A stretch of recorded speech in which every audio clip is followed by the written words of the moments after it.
This is just barely on the side of keepable. We can play the Forgotten Cave into Radiant Fountain, play the Prophetic Prism, and then play Kor Skyfisher, Thraben Inspector if we find a third land. I think it's just barely good enough to keep, but we might be punished for it.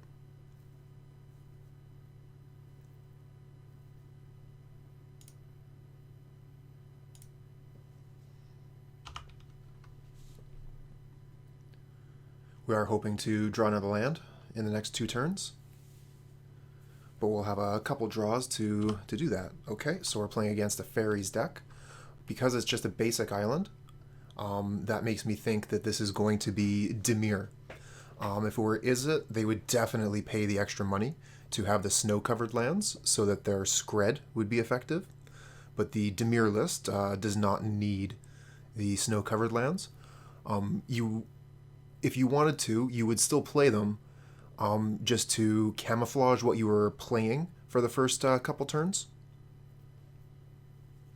Thraben Inspector, that's not a land. So we'll just play Radiant Fountain, Prophetic Prism, and pass. If they do put a Ninja out next turn, we'll have Galv Blast for it.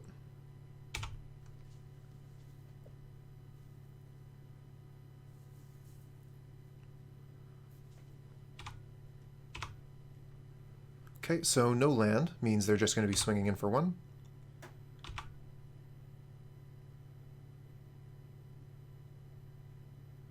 And another basic island, so they'll have access to Spellstutter Sprite. Oh, I spoke too soon. That's a Delver of Secrets. That's something that we would like to kill. No land again. That's frustrating. Well, we can put the Kor Skyfisher out, return the Prophetic Prism, and play it again next turn, and hopefully find our land.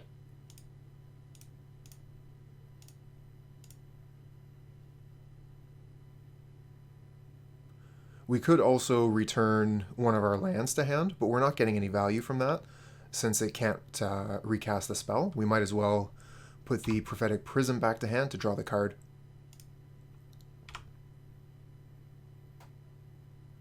And Kor Skyfisher is going to be a pretty good blocker here. It kills the Fairy Seer quite handily, and can trade with Delver of Secrets if it flips into an aberration.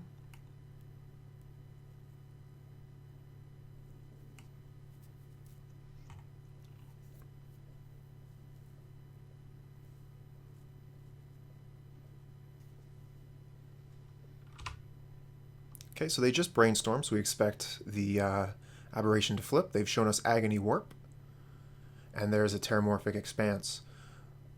So they're definitely Dimir. They could Terramorphic Expanse for a swamp and snuff out the Kor Skyfisher. Attack for 4. I think that would be a pretty good play from the opponent. Augur of Bolas, fingers crossed, that doesn't show a snuff out. Preordain instead. So we know 2 of the cards in their hand.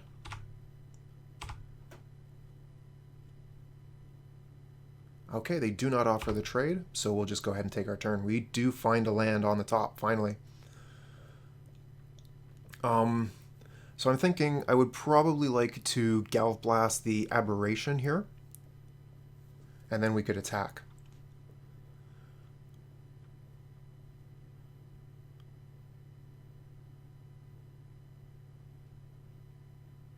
And we definitely want to get the Prophetic Prism onto the board here.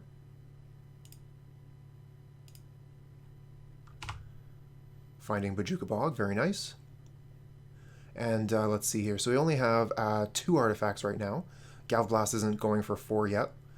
I don't mind using it as a 2 to get rid of the Insectile Aberration, though, and holding the Lightning Bolt for something else. But the Thraben Inspector is going to make the Galv Blast have Metalcraft next turn, so we might as well just use the Bolt.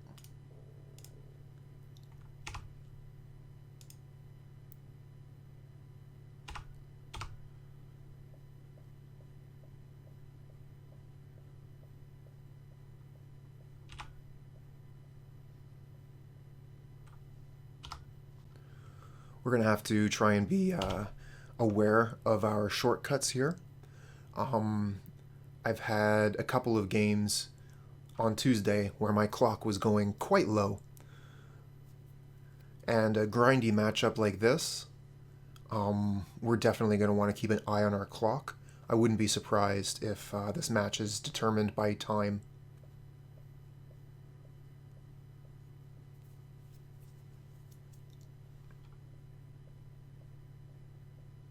Okay, we'll take 2 here. No ninja, though.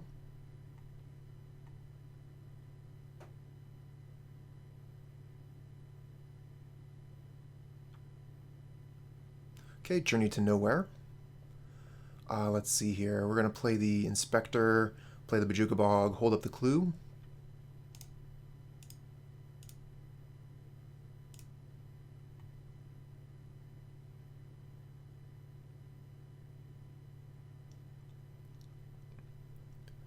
Okay, they did not spell stutter sprite this. By the way, they have their mana up there. I wouldn't be surprised if they have a spell stutter sprite in hand.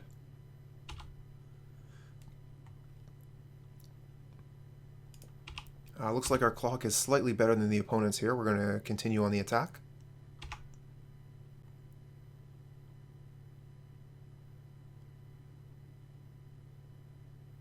Okay, here's the Agony Warp.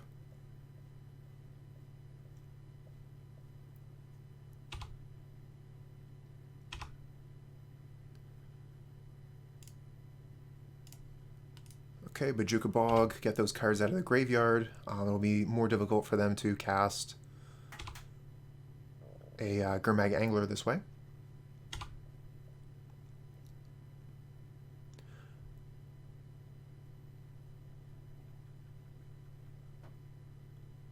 And because we intend on cracking this clue, we're going to have to be a little bit careful with our skips here. I'm not just going to hit 6. And we do have the opportunity to Galv Blast if they try and put a ninja on the board. Oh, Thorn of Black Rose. Okay. So that's something that we can Galv Blast off the board. Don't want them blinking that, replaying it in some way.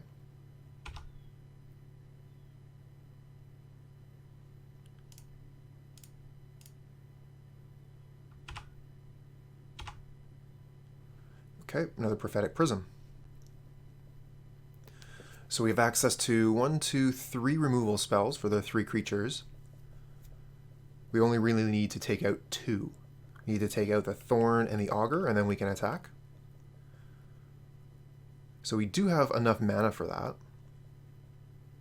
but then we wouldn't be able to do much else.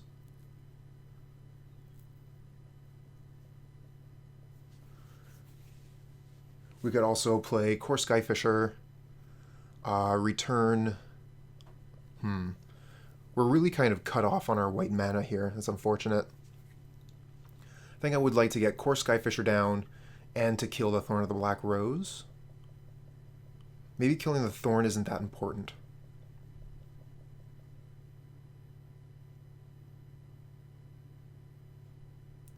We're going to play a Prophetic Prism here, draw a card, see if we get a land.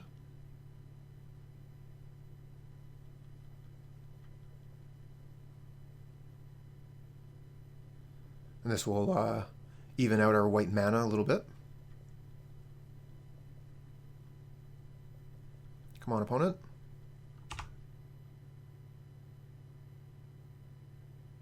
We do get a land. Excellent. Returning Forgotten Cave is something that I'm in for here.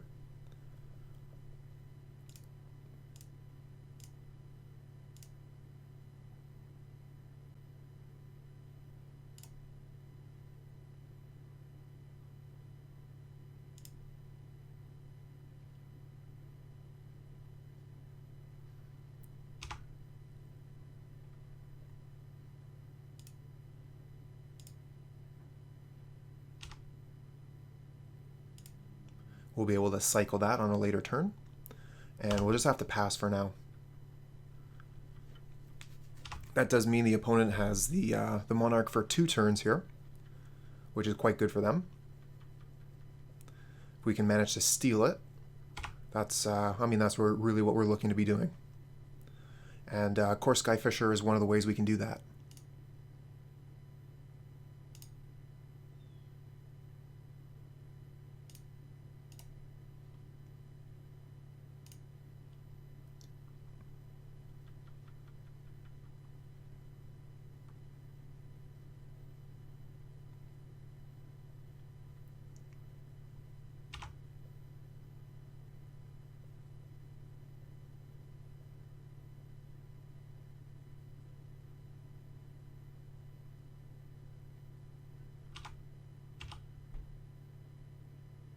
They don't have much need to attack here. They've already got the Monarch. Okay, we can find another land. Now they have plenty of mana untapped here, so our removal spells are not quite as effective as they could be otherwise. We could Journey to Nowhere, the Fairy Seer, and then if they try to spell stutter Sprite, we could Galvanic Blast the Sprite. And that could take the Monarch away. Let's quickly draw a card with the Forgotten Cave. We should have enough mana for all that. See what we get. Spare supplies, okay.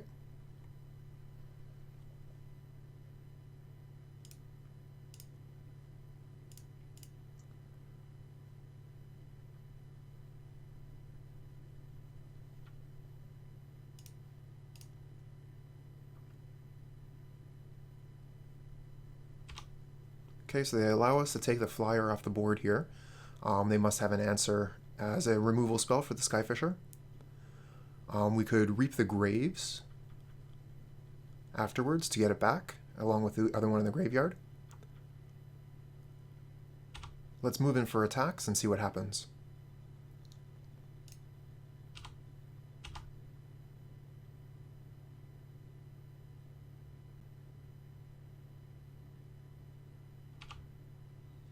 Okay, this is their moment. Echoing Decay. So that'll mean that I do no combat damage. So they'll be able to keep the Monarch.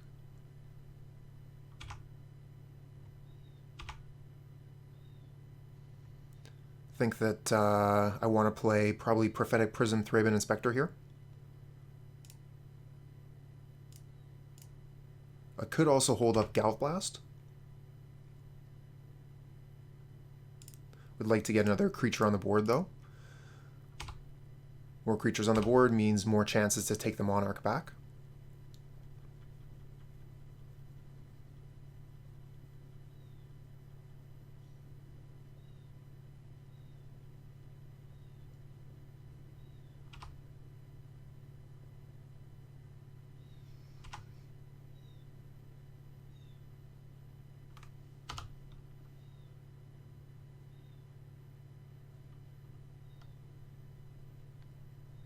Cast down. That's a pretty good get from the opponent. They can cast down our Skyfisher.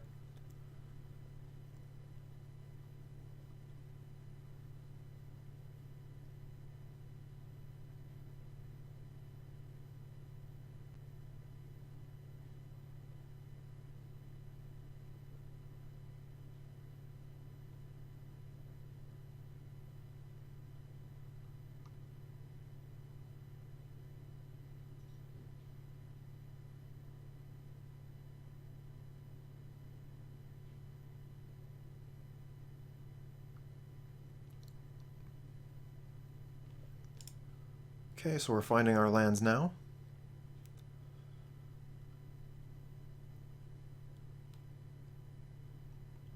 I think that we'll start with, I'm a little bit leery to unmake the Throne of the Black Rose, but if I can Reaping Graves, then I can get the Journey to Nowhere back and kill a Gurmag Angler if it comes to that.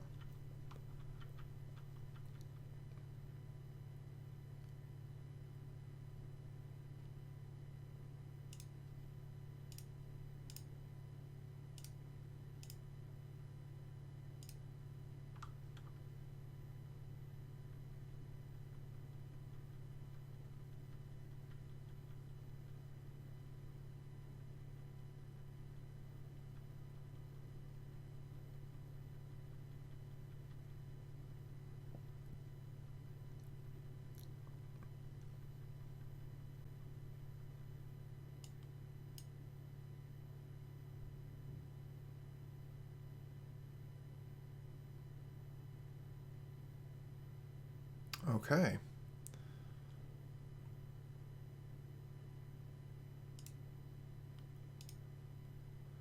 Let's try Galv Blast here.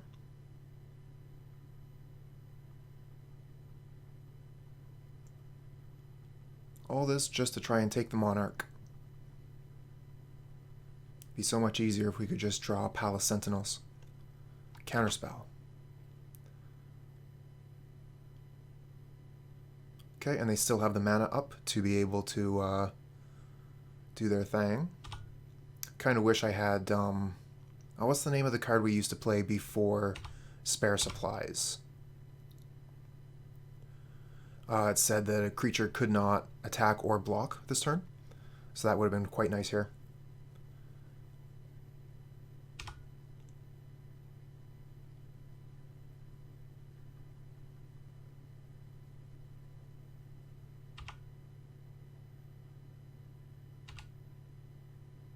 Storm count of 4, but there's only 2 creatures in the graveyard. Womp womp.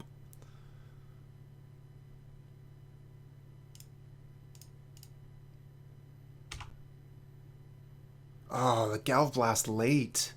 That's painful.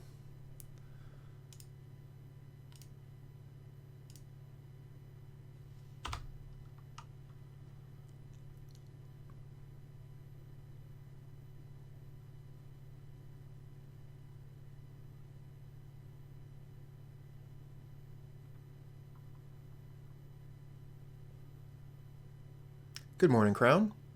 Welcome to the stream. How you been? Oh, there's that Gurmag Angler I was afraid of.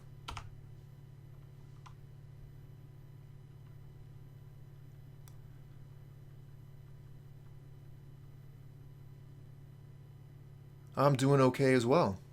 Playing a little bit of Pauper, getting the Mardu Monarch thing going. Yep, yeah, I just got the ability to give VIP status. So you're one of the people that's been around from pretty much the beginning. So I thought that you and a couple other people deserve it. Bonder's Ornament is great. It's going to allow us to keep pace with the Monarch. Yeah, you're welcome.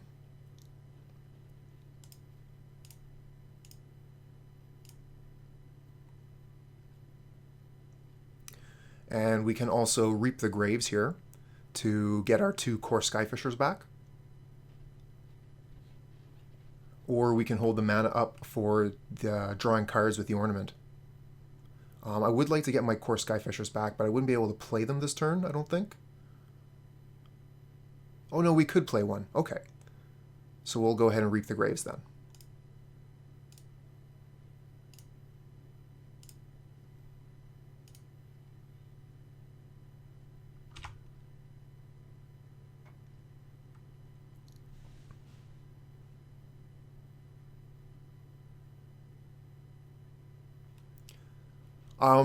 That's excellent.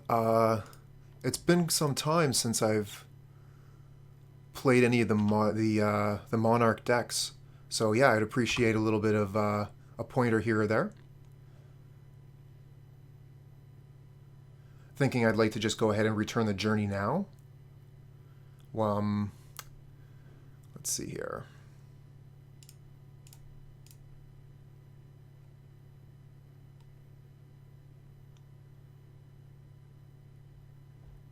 Oh, Exclude. Yeah, that's a good one from the opponent.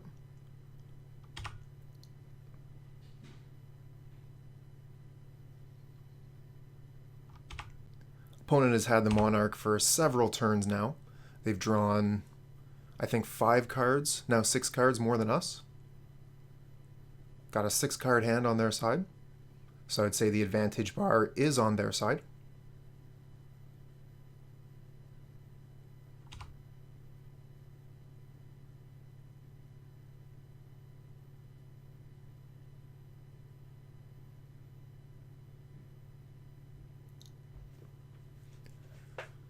And we also are a minute down on the clock.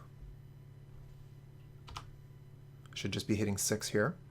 I'm all tapped out. There's nothing I can do.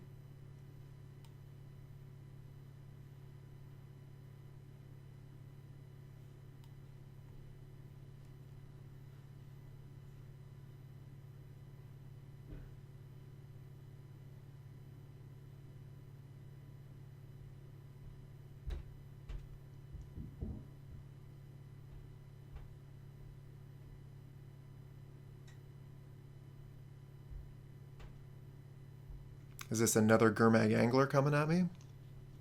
Gurmag Angler number 2. Okay, they're tapped out. So we should be able to do something with our turn here.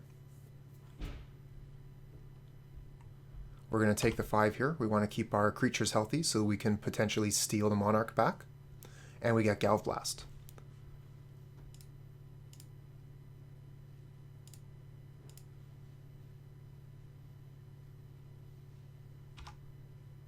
We're going to return the Journey to Nowhere so we can get their Gurmag Angler out of here.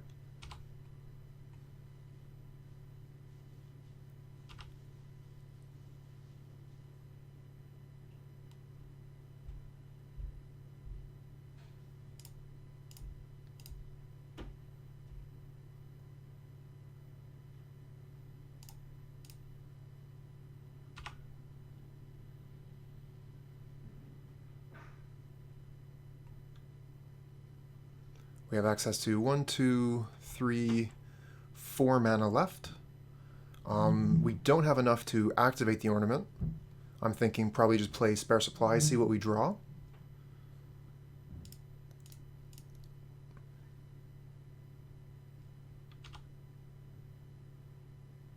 We get Glint Hawk. Very cool.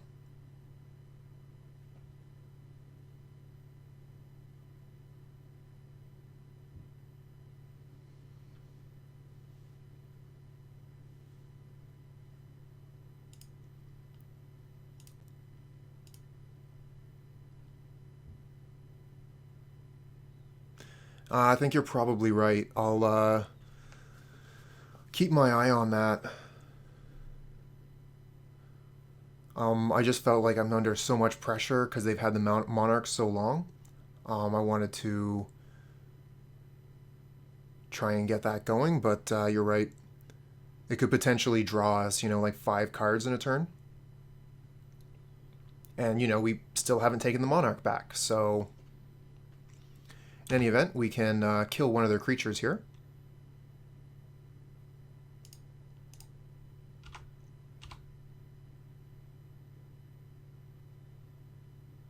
Oh, they have a Snuff Out. Okay.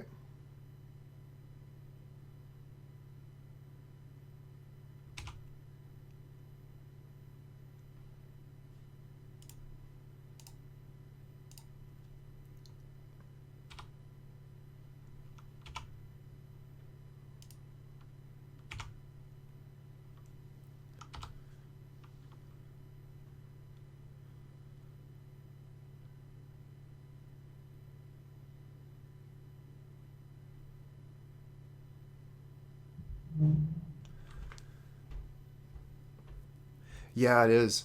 Any card that you can play basically for free, right, without paying mana is very strong. It's one of the reasons why Gitaxian Probe was banned.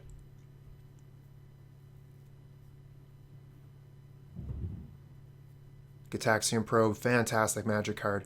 Played that quite a bit. We're fine with taking the 5 here. We have 2 flyers, so they need a removal spell to keep us from getting the Monarch. And we can keep the Thraben Inspector back to block Gurmag Angler. Let's start by drawing a card with Prophetic Prism. Although that might have been a mistake. We didn't get punished for it, but if they had Spellstutter Sprite there, that would have been pretty good for them.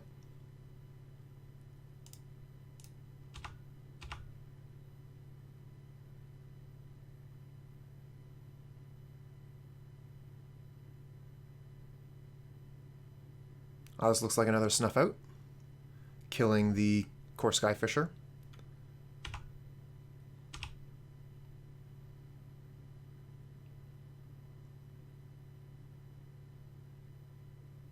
And the Chump, so they get to hold on to the Monarch again. Okay, let's play Glint Hawk.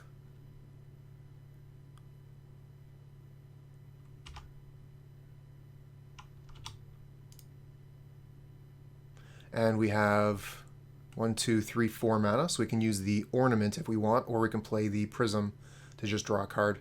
Let's hold the mana up. We have Prismatic Strands.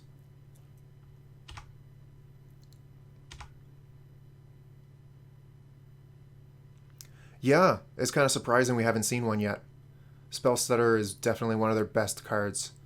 They are down to 3 cards left in hand. So we've managed to weather the storm here quite well.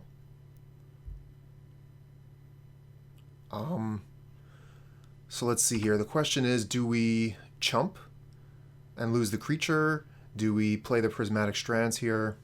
Or do we just take 5?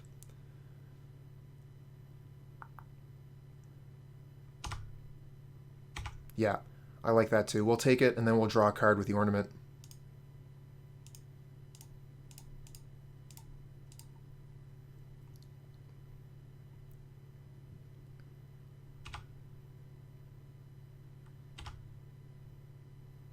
Okay, we get to gain a life with the Crag.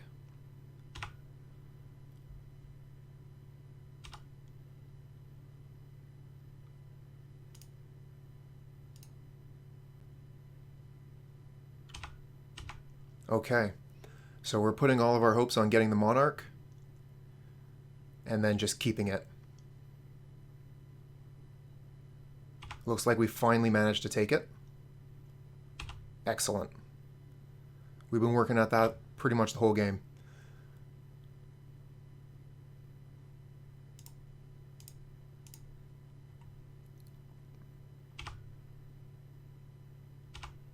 Okay, we'll pass here.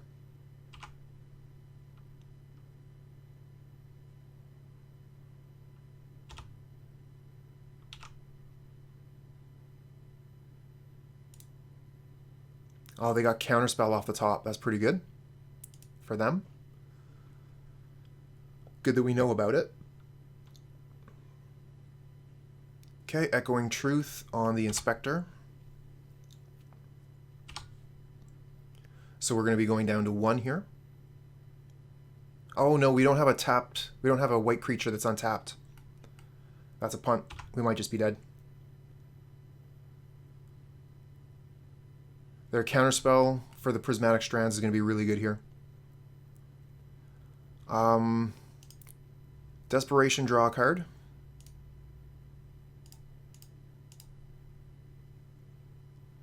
Yeah, and we get the Palace Sentinels light. You're right. Because we didn't respond to the Echoing Truth with the Prismatic Strands, we die. So I'm not going to show them the strands.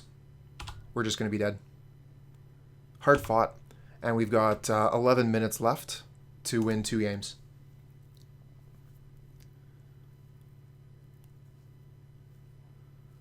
Let's see here. So we want to bring in the red elemental blasts, that's for sure.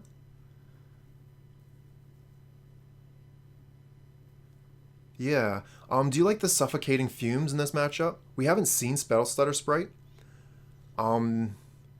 I imagine they're playing it because they were playing the other fairy. You sided out? Okay.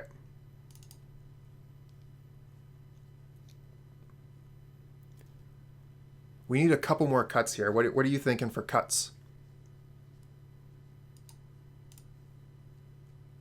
Think the strands and the Okiba. All right. Well, that puts us at 60.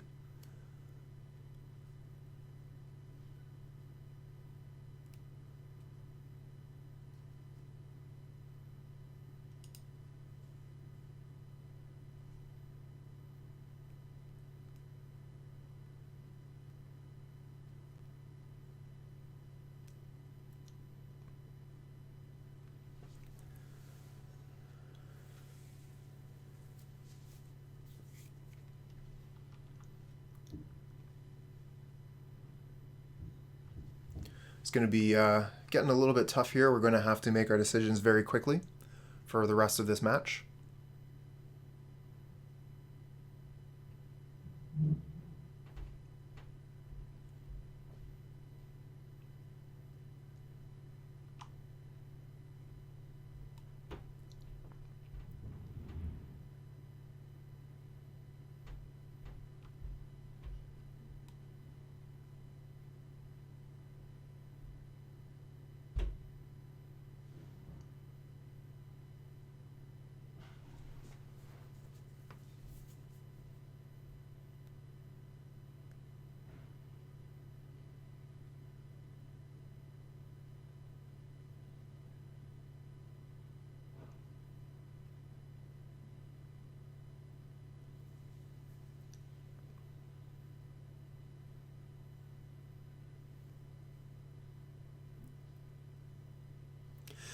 Yeah, a little bit different from when I used to play this deck in paper, where the time was shared. We only had, like 50 minutes or whatever for the entire match. Where you have the chess clock, I found also that Dimir Control, I had the same problem. It's true. It's true. Okay, it looks like opponent is using all their time. Okay, this looks fine. 2 lands. We have a first turn play, Red Elemental Blast. I'm going to keep this.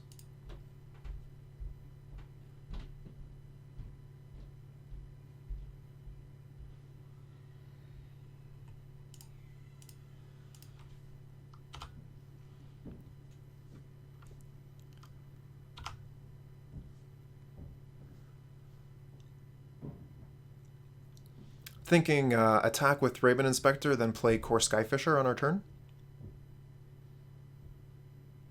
We will just return the Inspector. Then we can replay it, get another clue.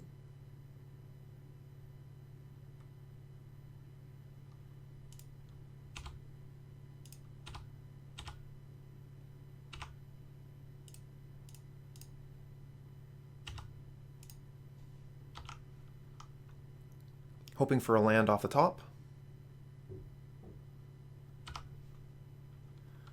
Opponent's brainstorming here. Let's see where they went with the Preordain. 2 cards on top with Preordain, so they shouldn't be hurting for lands or anything.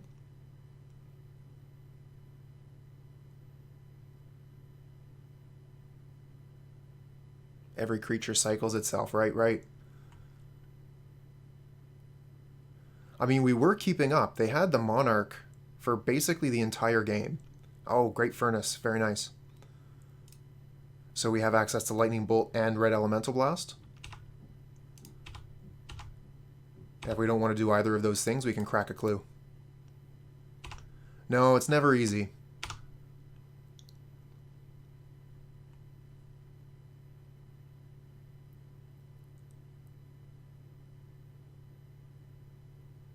Three mana for Geist? Let's counter that.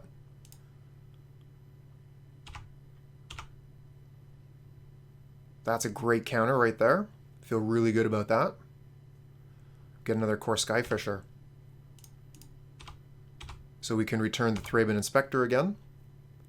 And hold up Red Elemental Blast.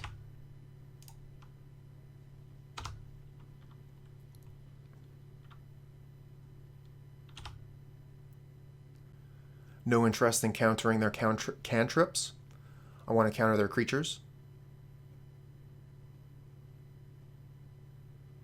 And even then, it's the Stormbound Geist that was such an attractive target. Most of their creatures I could just bolt. Ash Barrens goes and gets them a swamp. So now they have access to removal spells. Oh, looks like they're thinking better of that. Gurmag, you think, eh? We have Journey to Nowhere for Gurmag.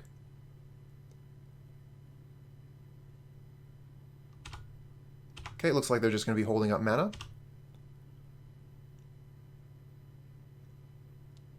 Agony Warp. So we could counter that. I'm leaning on the counter this territory here. We get to save our Kor Skyfisher, do some damage.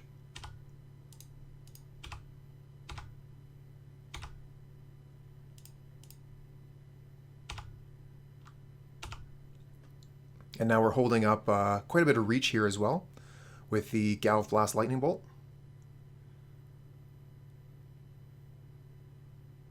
And we've almost caught up on clock.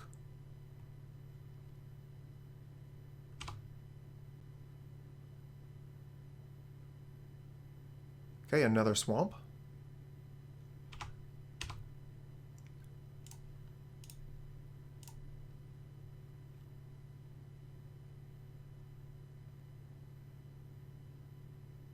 I think cracking a clue to find a land. Yep, that could have been pretty good. Oh, they're at 6 now.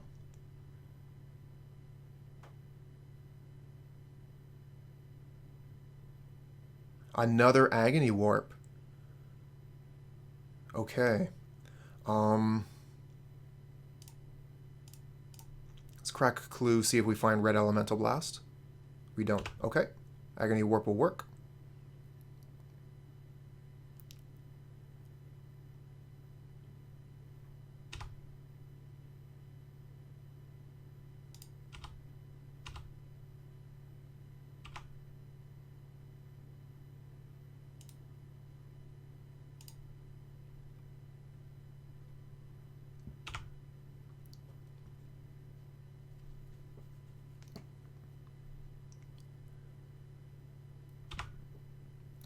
Cycling their Suffocating Fumes, so they left Fumes in. There's no hits on Fumes in this deck, is there?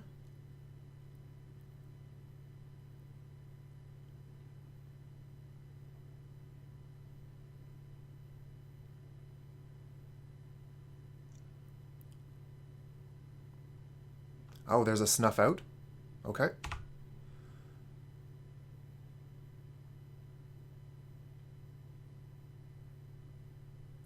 Okay, good to know. I mean, we do still have the Storm card.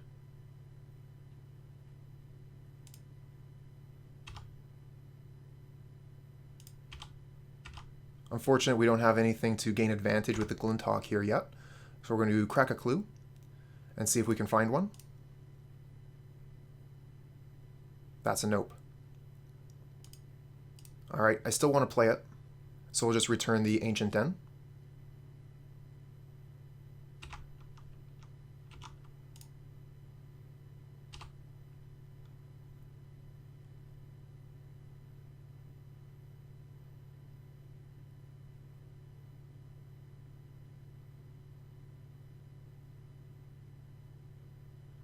Augur Bolas is fine. Doesn't block Glint Hawk. And they find Cast Down, so Cast Down does hit our Glint Hawk. We could Journey to Nowhere their Augur, and then hit them for 1, and then Lightning Bolt them.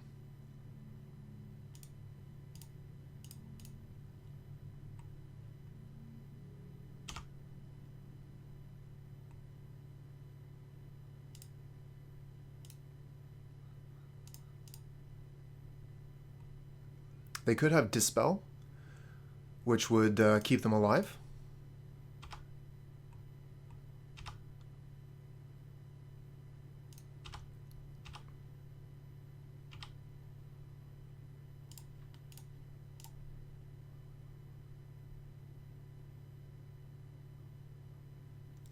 Oh man, okay, they have the Hydro Blast, so we have to keep playing.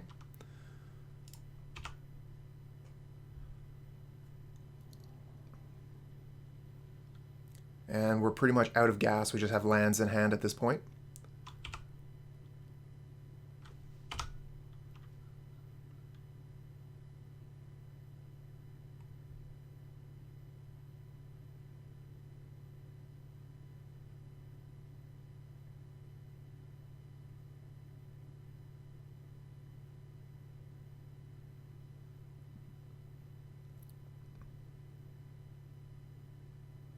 Okay.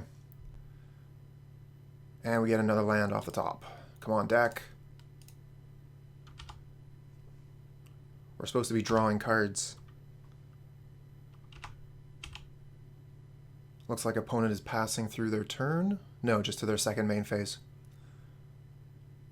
And they have a Thorn. Now, this could be their comeback. But they have to finish the... I know, right? We still have 7 rocks in the deck. Another land off the top.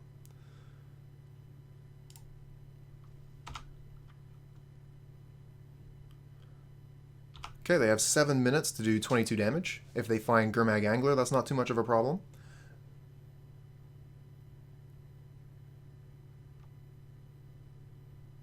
Okay, we finally find something. But we're not able to get any advantage with it.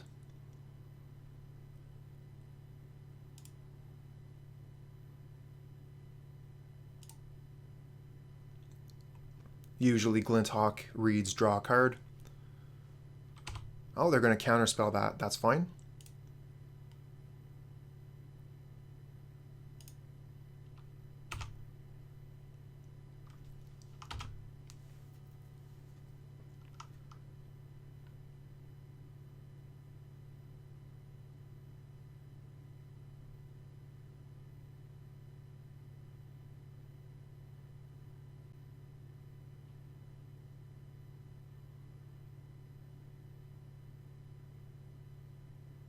Oh, they found Bonder's Ornament, so they're going to be able to draw even more cards. So far, the clock is on our side.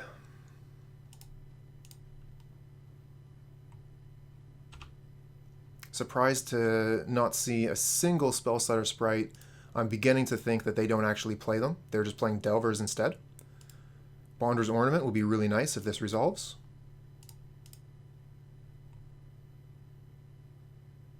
Okay. So they're not going to be able to draw cards for free. If they want to draw cards with the Ornament, we get to draw 2.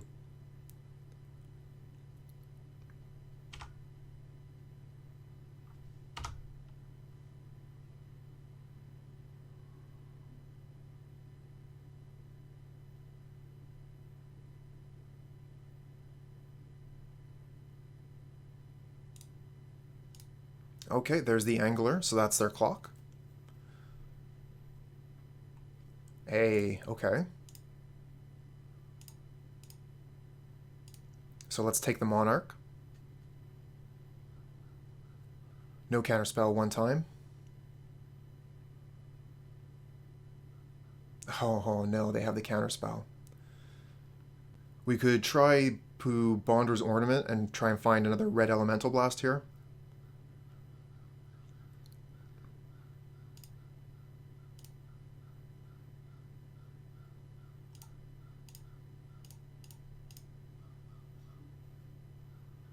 Okay, we miss.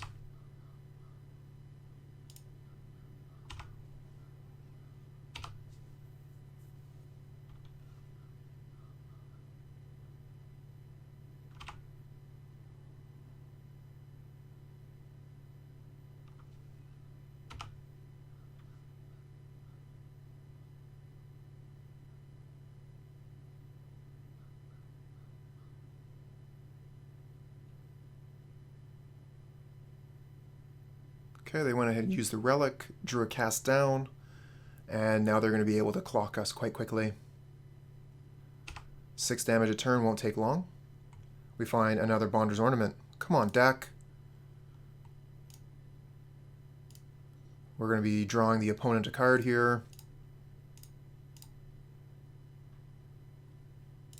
What?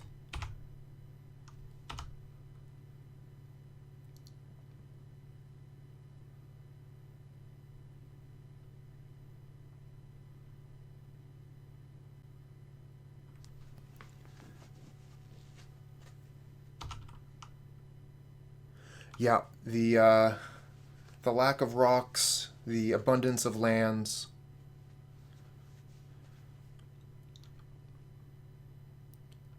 Got quite unlucky here.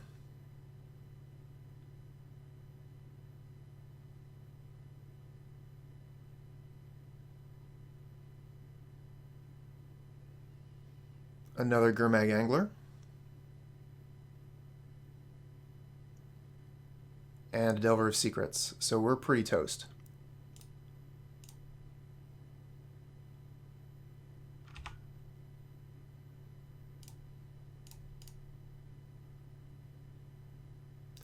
Okay, we can unmake this. No we can't. Yeah, we can, okay. Cost white. We can chump the Gurmag Angler with the Thraben Inspector. So we're not quite dead yet. But realistically, we're quite dead.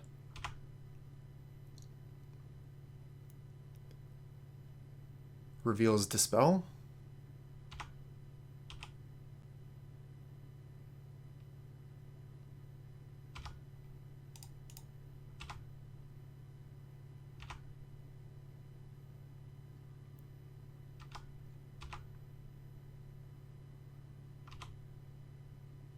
Kor Skyfisher. So we could return the Journey to Nowhere, hit the Gurmag Angler.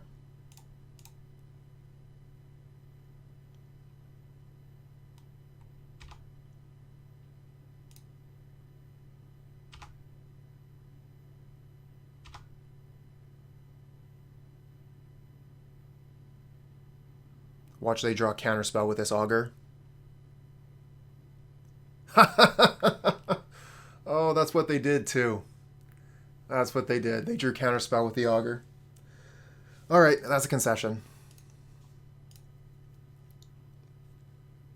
So we have a 1 land hand here. We're going to throw this back. Okay, we have a 2 land hand. It's a tap land, but we can at least play. Not a very good hand, but I think it's better than going to 5.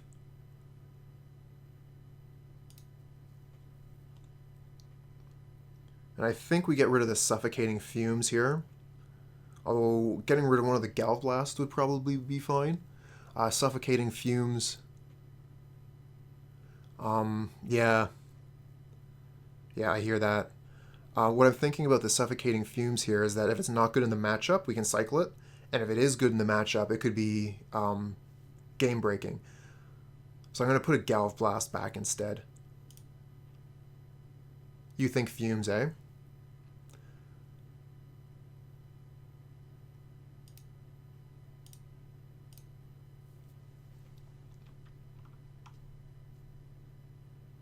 Bojuka Bog. Okay, so we're definitely not playing against elves. Snow-covered plains is fine. Means we can play the Prism next turn.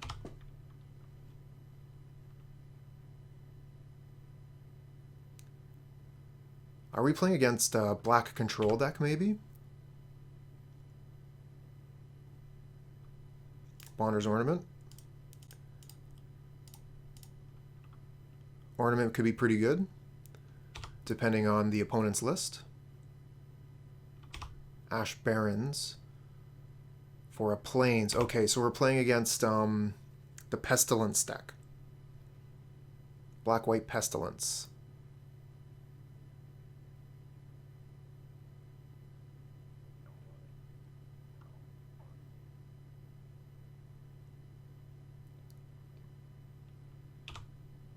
Looks like they're just passing it back again. Okay, Ancient Den.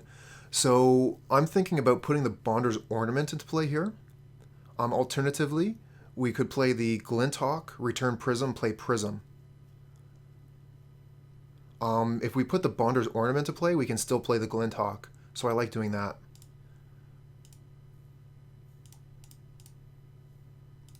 There we go.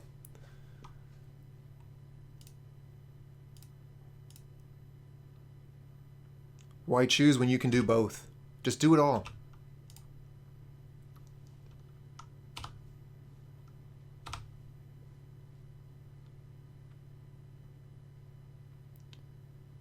Okay, they have a Kor Skyfisher.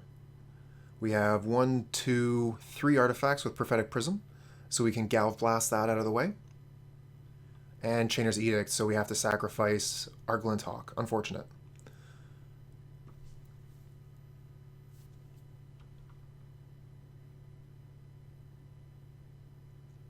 So we could play Kor Skyfisher of our own and Prophetic Prism.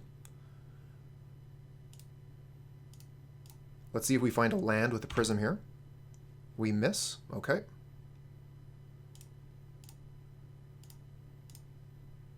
We're just going to go ahead and play the Forgotten Cave as a land then.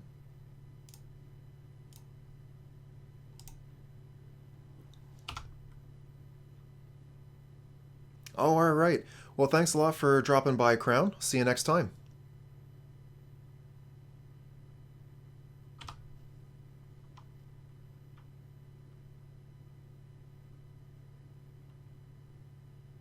Okay, so they're bouncing a land here, which gives them access to removal spell. We have access to removal spells as well. Bonder's Ornament draws us cards.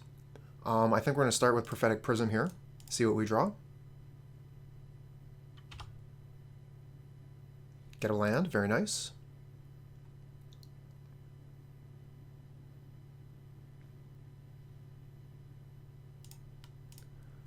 Let's get these creatures out of the way and start swinging.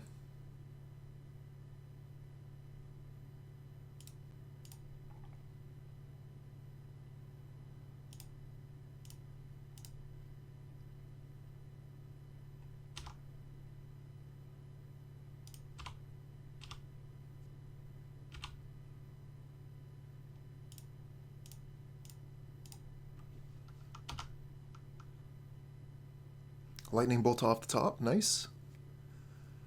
And Omen of the Dead, so they get to return a creature. Omen of the Dead is pretty cool when you're playing Kor Skyfisher.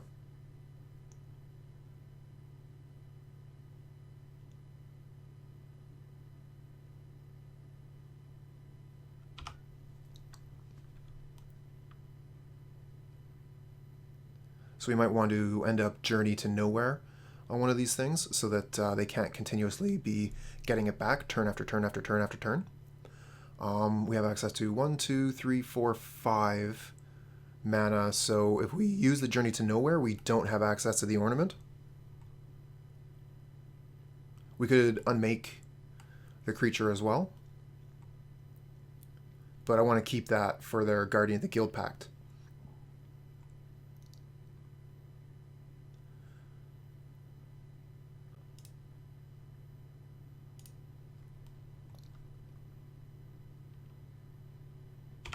We're just going to pass here so we can use the Ornament. Opponent is stuck on lands.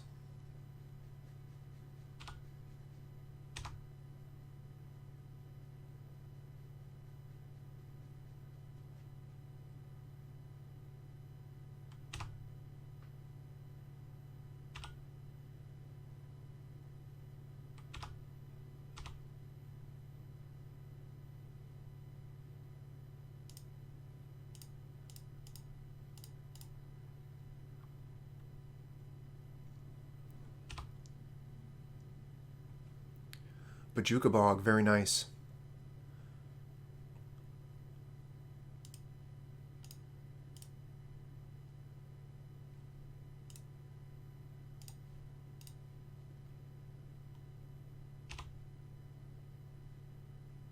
Oh, they have another Omen of the Dead. So they're going to be able to return their Skyfisher again. But we got rid of their Chainer's Edict, so at least there's that.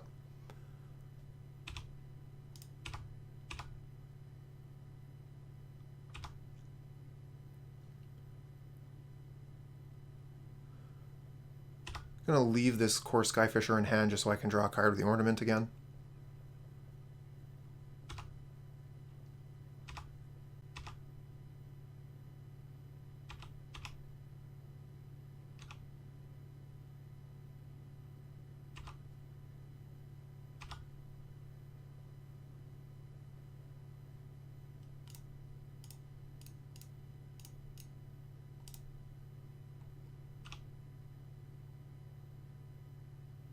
And a Glint Hawk. Okay, we're going to send the Kor Skyfisher on a journey, get it out of the way.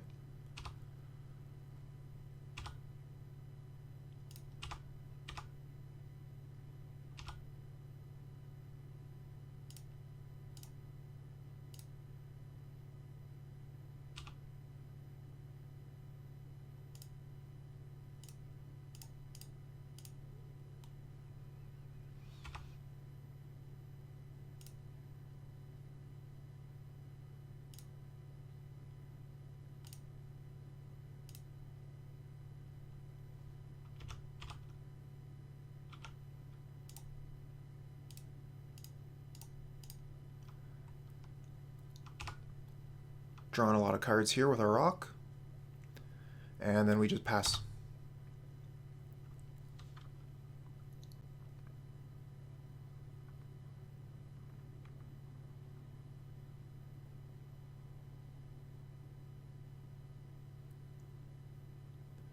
Okay, there's the Pestilence. That's going to be able to wipe the board.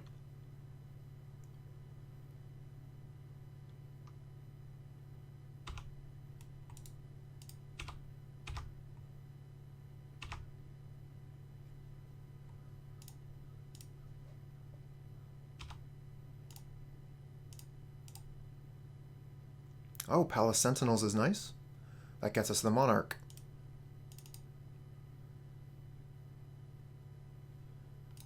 One thing we have to be wary of is if we play the Palace Sentinels, they could potentially take the Monarch from us by killing the Sentinels, attacking with Thraben Inspector. So I'm not going to let that happen. We're just going to pass. We'll hold up Bonder's Ornament to draw a card, and we have Unmake available as well.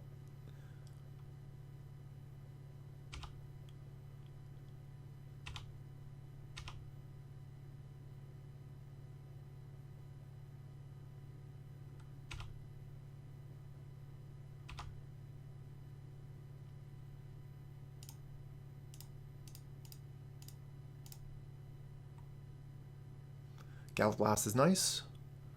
Puts them effectively at 7. Radiant Fountain, gain some life. Okay, let's attack. They only have currently 2 black mana. Prismatic Strands, protection from white, basically.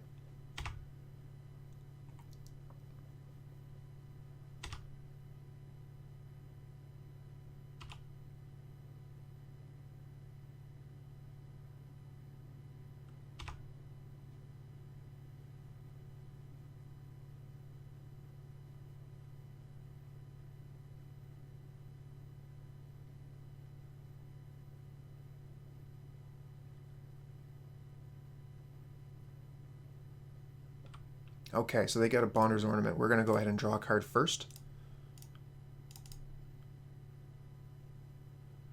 That's our last free card draw.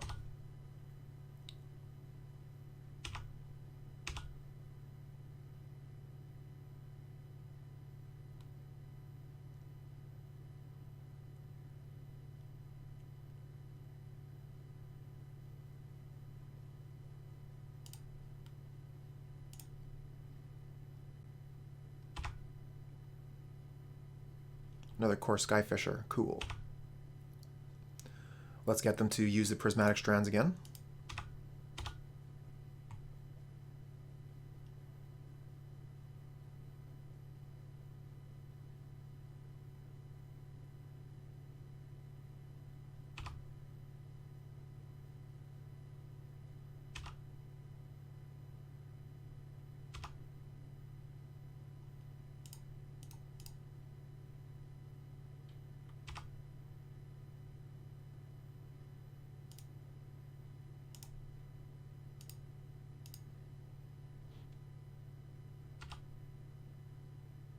Okay, we find Glint Hawk. We'll cast that. I don't really want to throw more creatures into the Pestilence here. I think we already have enough to kill them with the Galvanic Blast. So we probably want to wait on the Glint Hawk.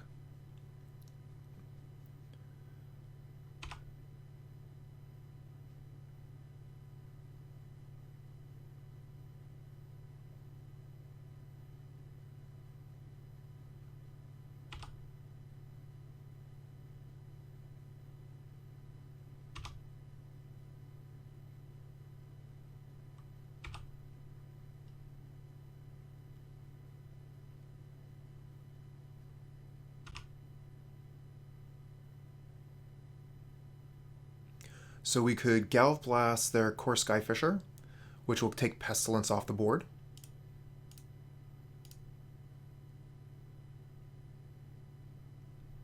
I did that a little bit early. The Kor Skyfisher ability can now take the Pestilence off the board instead, now that they know they can't keep it.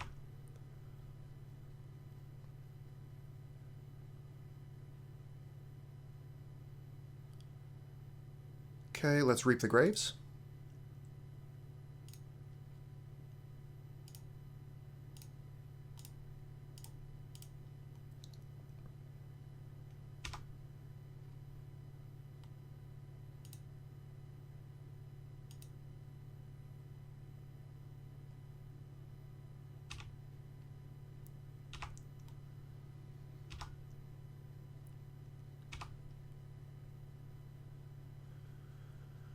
We still have 2 mana left. Nothing we can really do besides draw a card with spare supplies, but we're already flush on cards here.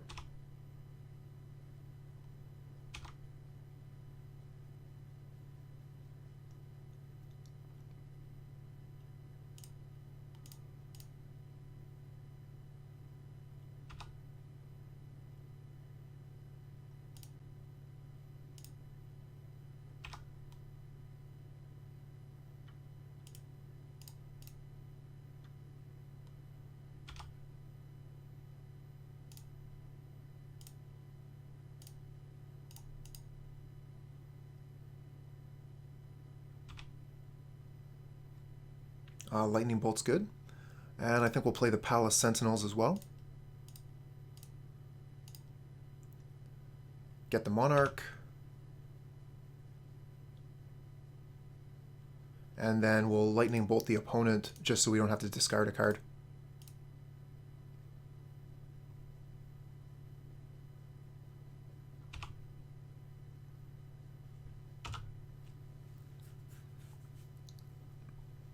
Thinking we could bring in Faerie Macabre against this deck.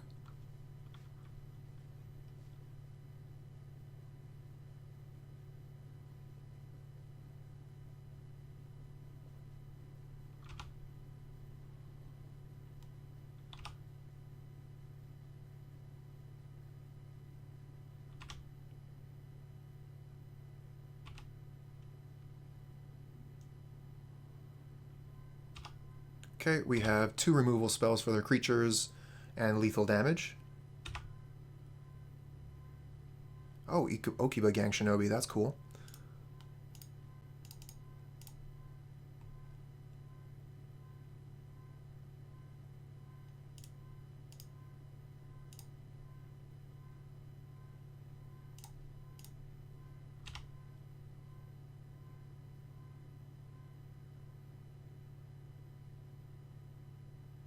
Oh, they're casting down our Kor Skyfisher.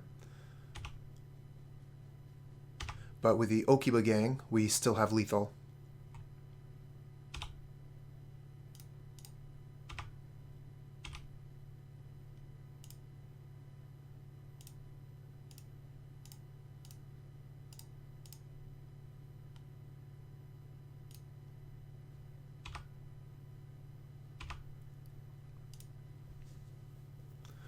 Okay, so we definitely want Reaping the Graves. We can take out Suffocating Fumes. We'll take out the Shinobi. Prismatic Strands seems quite good against Pestilence. Same thing with the Bolt and Blast. We want to keep those. Unmake is very important in this matchup. I was thinking about bringing in the Faerie Macabre. Leave No Trace seems good as well.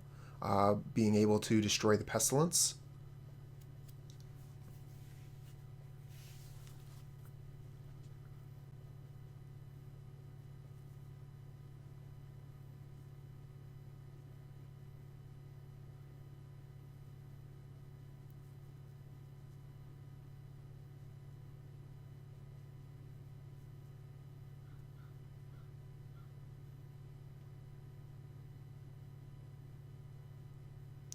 So I have to take 2 cards out.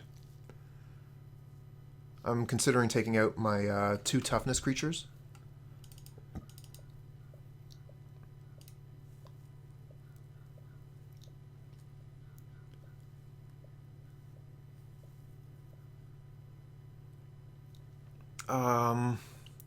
This hand is so-so. We don't have anything to return, really, with the Glint Hawk Kor Skyfisher.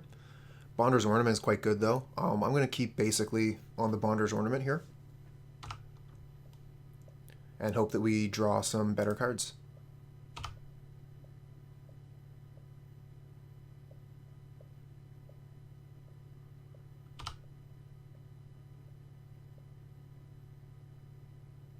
Opponent likewise isn't doing very much with their turns. 1, 2, 3, 4. I want to play the Secluded Steppe here, just so we guaranteed can play the Bonder's Ornament on turn 3.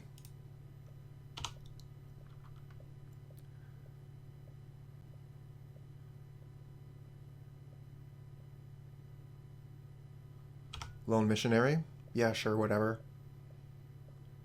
They're going to be getting a bunch of life, I guess. And we are behind on clock, so we are going to have to keep our eye on that.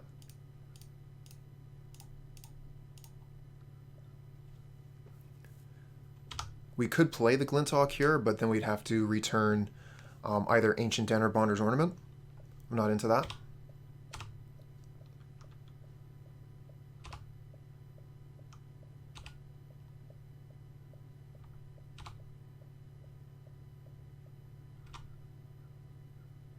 Okay, Prophetic Prism, that's a good draw.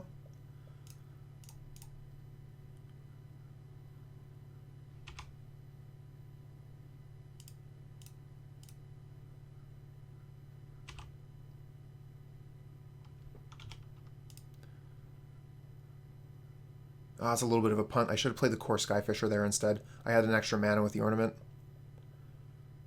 But we can cycle the Secluded Steppe with it, so it's not that bad.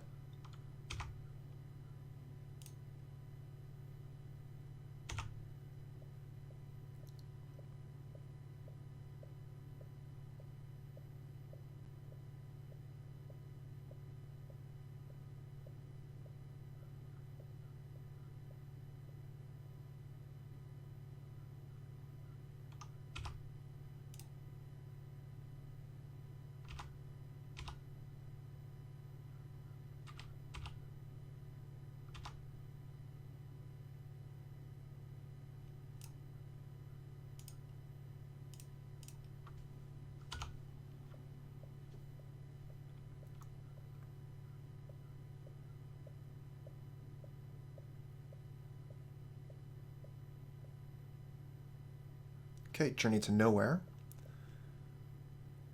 We don't want to take out their graveyard yet. Play a Prism, play a Kor Skyfisher, play a Prism.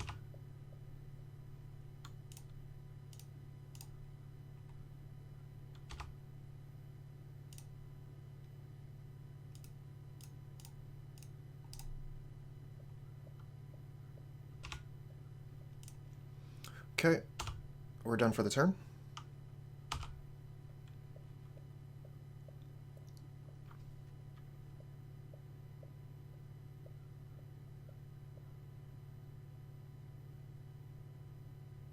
And we managed to hold back their attack. Very nice. Let's draw some more cards.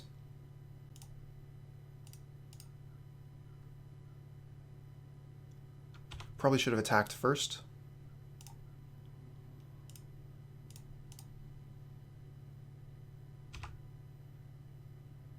Thriving Heath.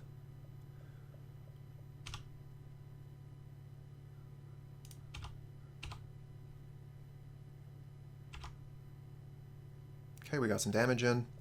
We have access to 3 mana total if we play an untapped land, or we can just play a tapped land and have 2 mana. So we'll play the Thriving Heath and the other Prophetic Prism.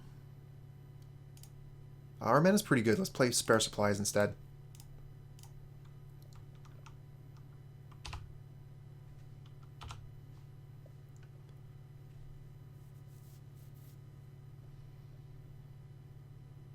Getting an abundant amount of value, which is our game.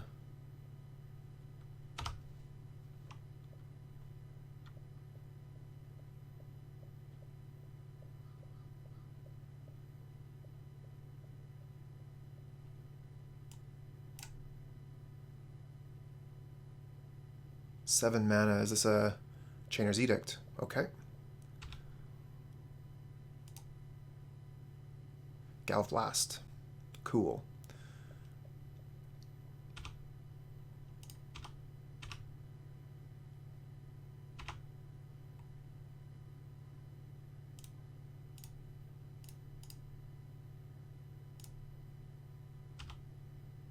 Prismatic Strands. Alright.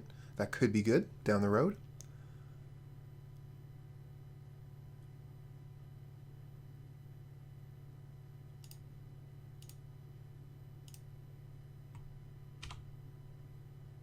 Kor Skyfisher, very nice. So we could play that.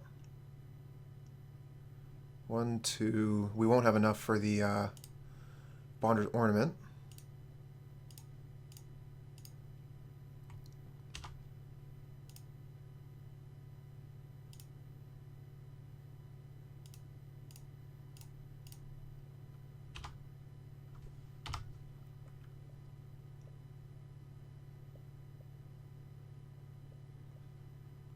You can see how with the rocks active, we can draw through quite a few cards. We haven't really even used the ornament yet this game, and we're at 37 cards left in the deck, where the opponent is at 44. Okay, they are attacking.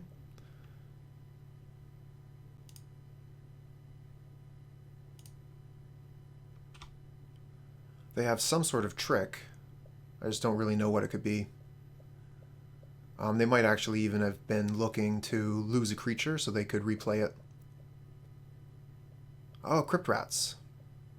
Too bad we don't have Prismatic Strands ready to go. But we can Bojuka Bog away their graveyard.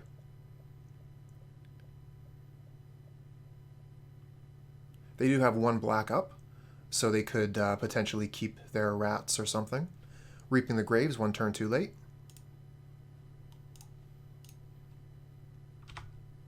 Okay, we got their graveyard. Let's play Palace Sentinels. Get some more card advantage going. 1, 2, 3. So again, we won't have enough mana for the ornament. But we do have enough for Strands. Oh, Unmake off the top is excellent.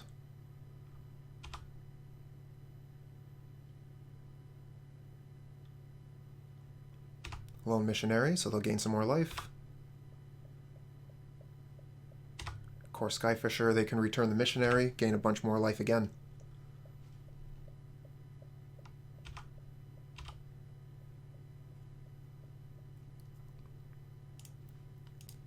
Alright, let's Galv Blast them. Take a little bit of their life off the total. A little bit off the top. And we'll draw a card.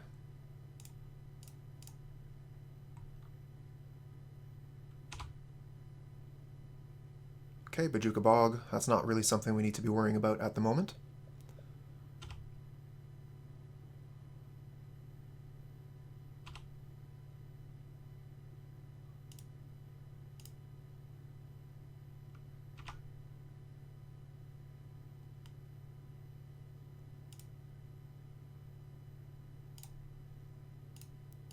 Going to cast Journey on their Kor Skyfisher, so they cannot take the Monarch away. We should have done that pre-combat, so we could have got some damage in.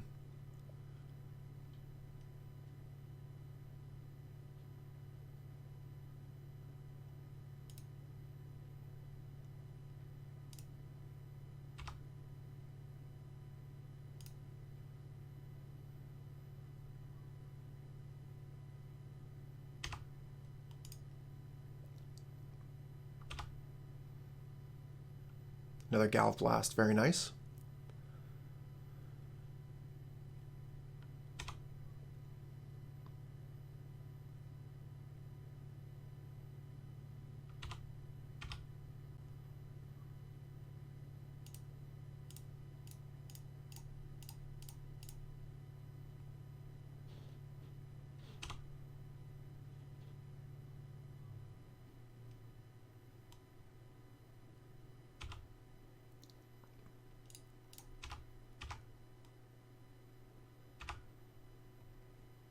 Okay, we'll play a rock.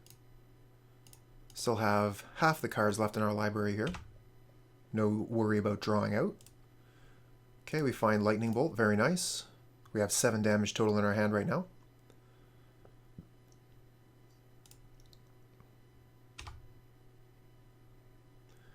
And we can discard a Prismatic Strands. I think I would rather hold it in my hand. Let's just go ahead and Galv Blast them then, so we don't have to discard a card. And we'll pass. Oh, we still have that. So, right, I should have held priority on end step, so I could have Lightning Bolted them. Now we have to discard a card. We'll discard one of our strands.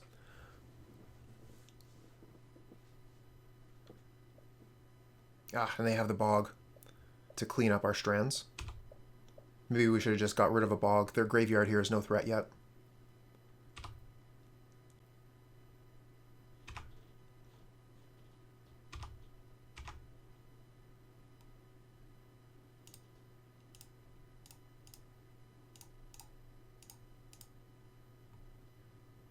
Another Lightning Bolt, very cool.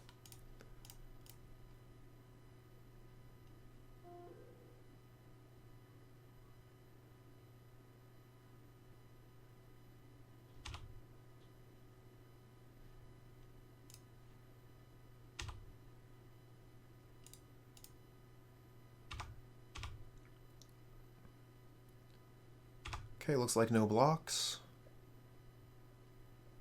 That's fine.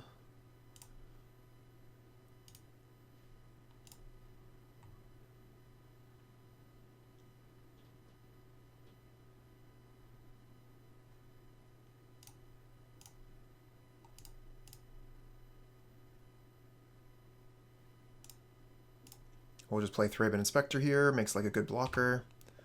We'll pass the turn, go to 7 cards.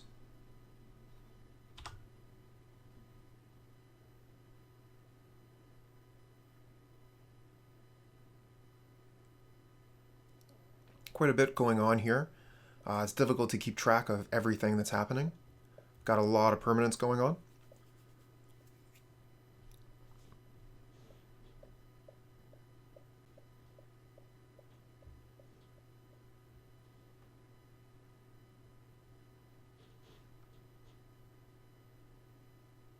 Okay, this hand is horrible. We're going to mull.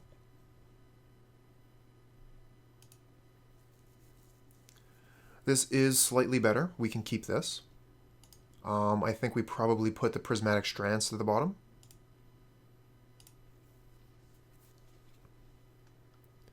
Okay, this is maybe the same match that we just played. Looks like another white-black Pestilence.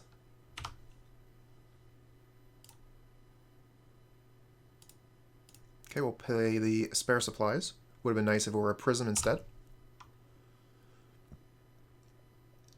Find Galv Blast, cannot cast. Ash Barrens for a swamp. Evolving Wilds, I imagine, will crack as well. Yep. Another swamp.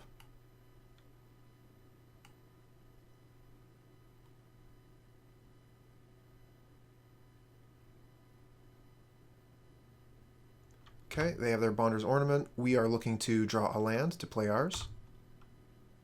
We miss. That's a pretty big miss.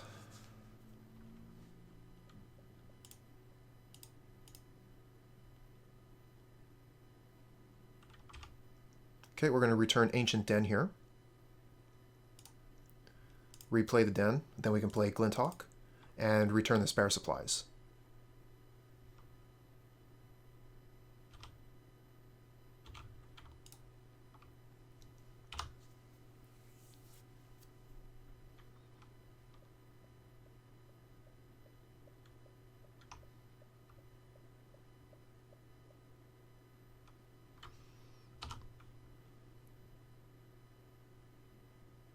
Castigate.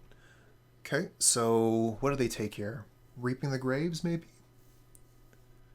We have 2 ornaments, so they're not going to be able to take us off Ornament.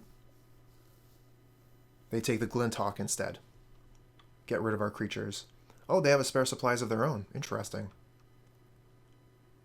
And a Snuff Out for our creature.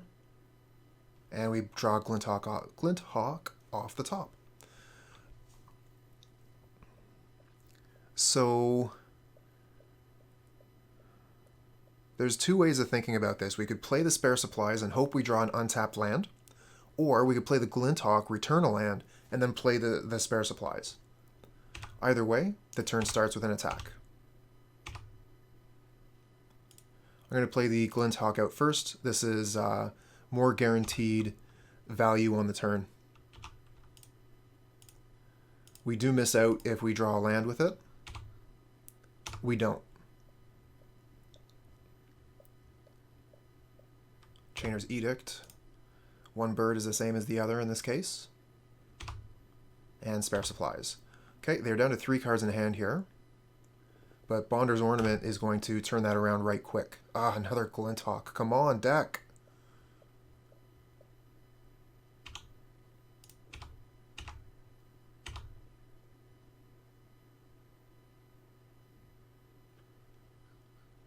So we could return the Ancient Den and sacrifice the Spare Supplies to try and find an extra card.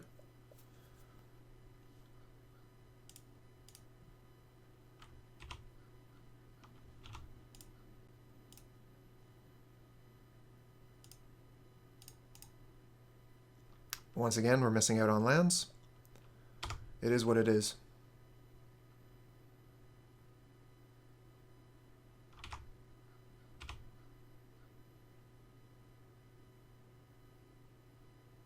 Another Chainer's Edict, so they're able to keep on top of our creatures here.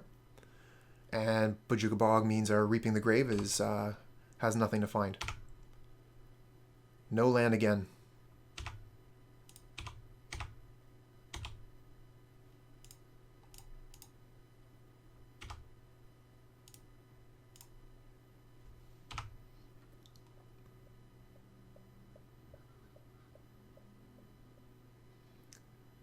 Four mana is going to be one of their big plays, or the Bonder's Ornament. So they're going for the small mana value here to try and find some extra cards. And here's a Snuff Out. Nothing we can do about that. We got some lands here. We got quite a bit of damage in hand. We just can't cast any of it. This is quite frustrating. Turn 8. We started with a 2-land hand. We've been drawing cards. The Lone Missionary to gain their life. Put them in that 13. They're not quite out of range yet.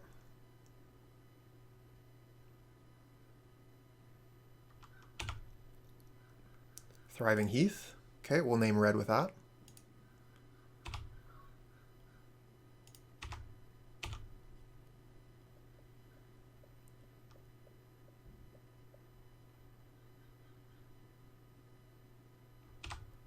Okay, we have 8 damage in hand right now. If we find a way to put 2 artifacts on the board, then this is 10 damage. So we are getting close.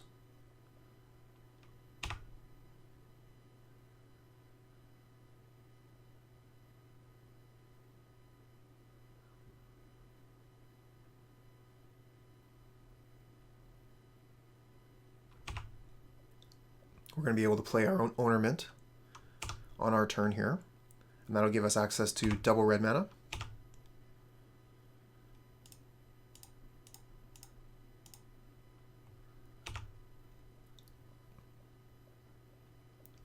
And we now have 2 artifacts.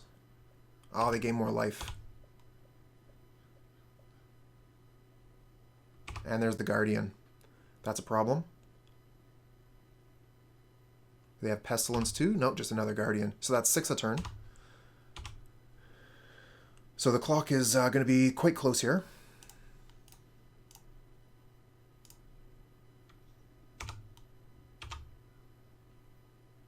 Radiant Fountain. I wonder if that helps.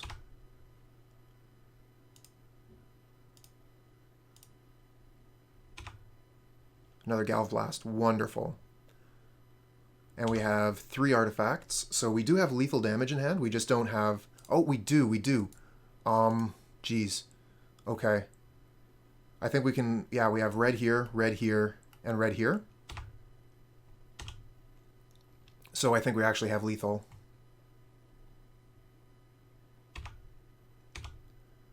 We could potentially wait for a trigger.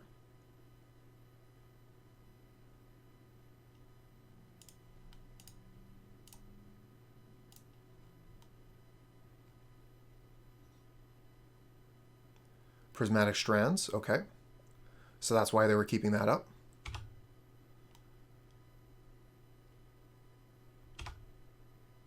We don't have enough damage anymore, and they have Prismatic Strands, but we have Bojuka Bog. So let's go ahead and do that.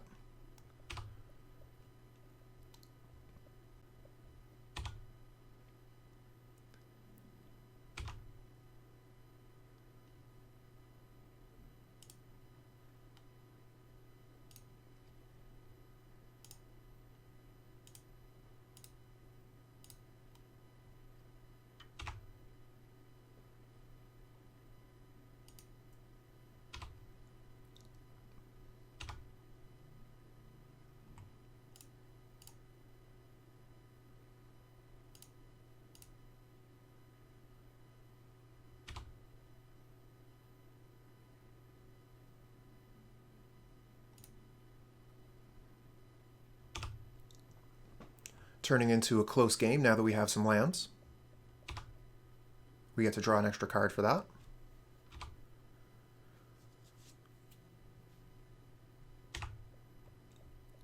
Okay, we're going to take 6 here. We go to 8.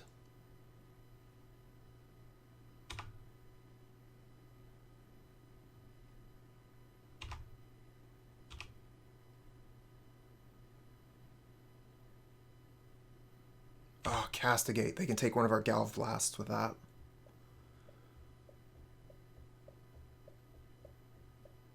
They only have 2 cards left in hand, but the Guardians of the Guild Pact are going to clock us quite well. We don't have an Unmake to be able to answer them, so they're going to end the game in 2 turns.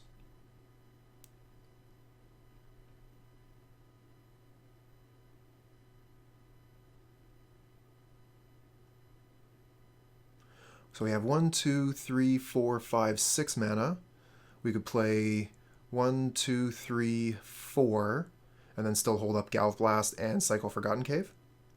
And we could Boros Garrison the Radiant Fountain to gain some life and give us a turn.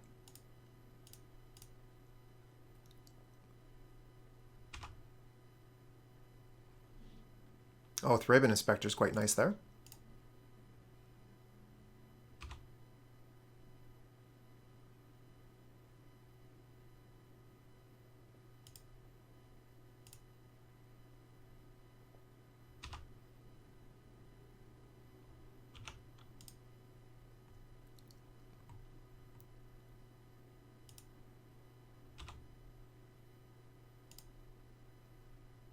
Okay, we have 2 mana left. We want to keep it for Galv Blast and Cycle Cave.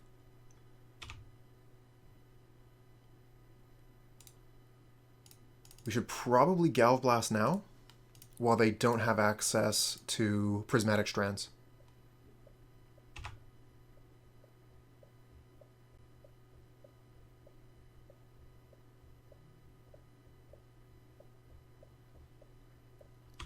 So in this game, our opponent has actually drawn more cards than us. We do draw a lot of cards, but we were quite stymied at the beginning.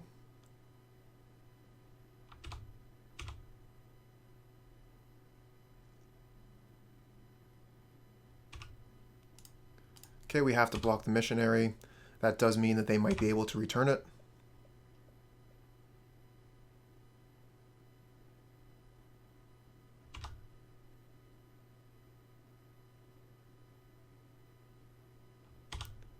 Oh, they had another one.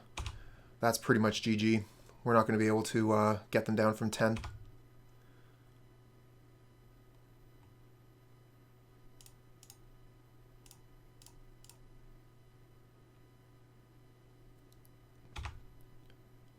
Suffocating Fumes. I think that buys us a turn.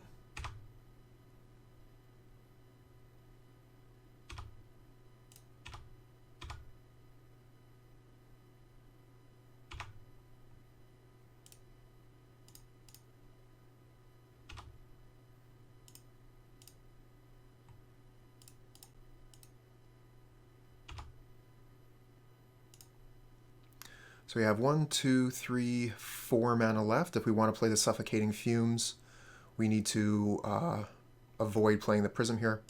We'll just play Thraben Inspector and pass.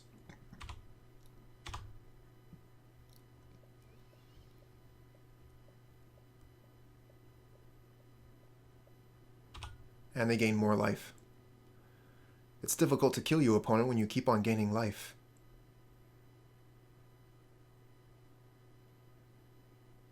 We're also a minute and a half behind on clock. Oh, Prismatic Strands, wonderful. We can prevent white damage here. That might turn the tide for us.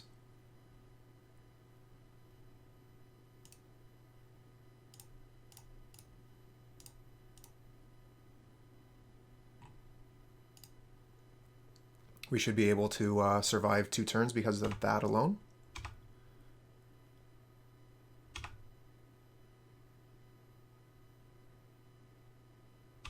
Kor Skyfisher.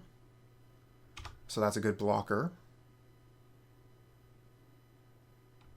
And they get to gain more life. Woof.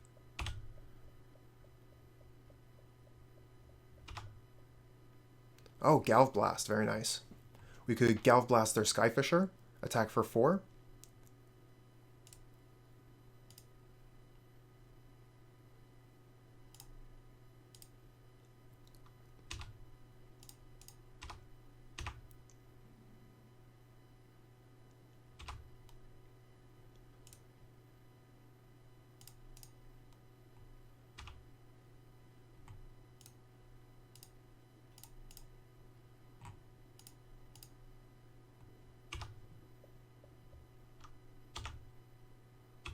Okay, we still have 1 mana up. Not much we can do with it.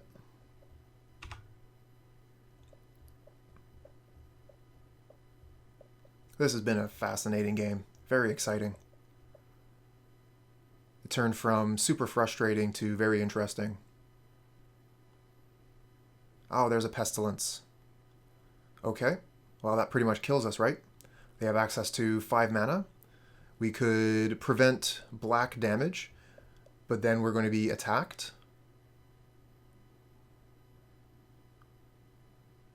So I think this is GG.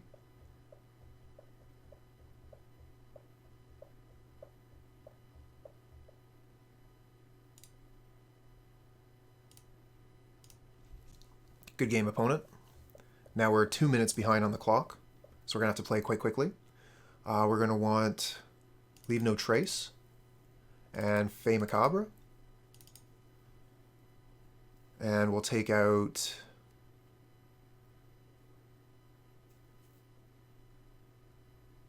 What did we take out last time? We take out Suffocating Fumes for sure.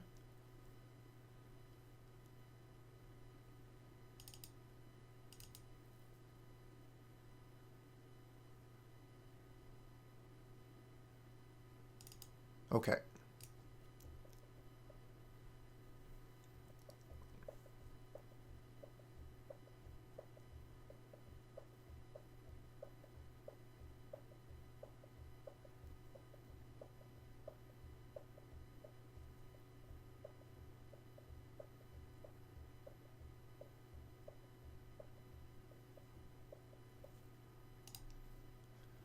Okay, we have a 2-land hand, but our mana is quite bad.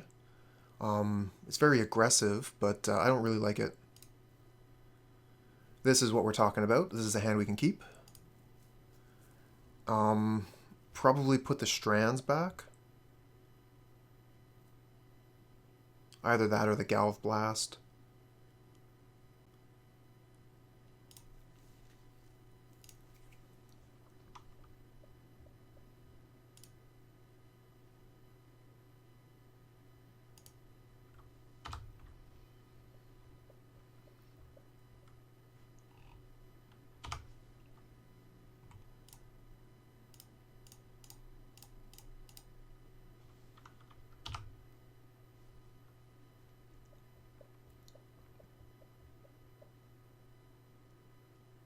Okay, we got Lightning Bolt. And there's a Missionary, so they're gaining life already. Leave No Trace for their Pestilence.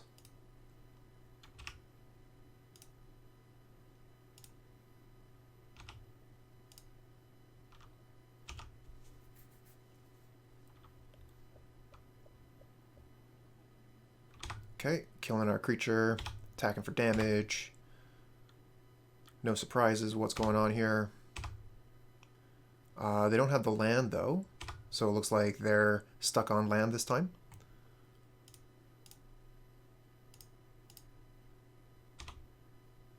Secluded Steppe. I think we just Ancient Den, play another rock.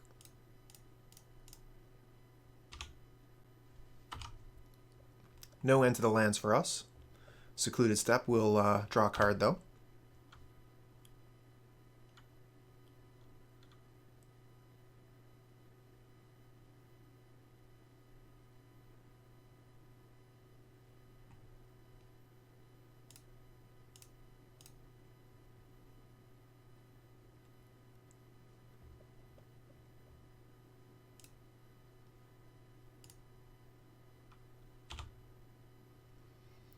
Okay, we're floundering here. We need to find a Skyfisher or Glint Hawk to be able to bounce these prisms, start drawing cards, or Bonder's Ornament to do the same.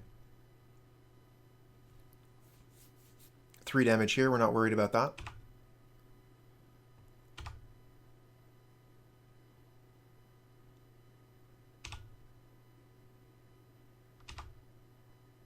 Did they return the planes here? Maybe play a Thraben Inspector afterwards? Yes, indeed.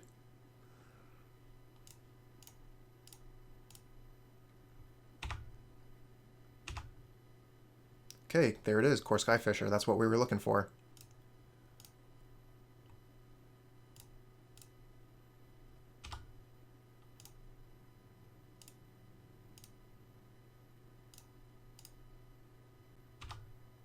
Palace Sentinels, that's pretty good. We will have to take care of their board, but it is something. Just wondering if I want to Bojuka Bog them now. Let's hold up, Leave No Trace instead. We have good blocks here. And it looks like they're still having trouble finding their 3rd land, similar to how we were last game. There it is. They found land number 3.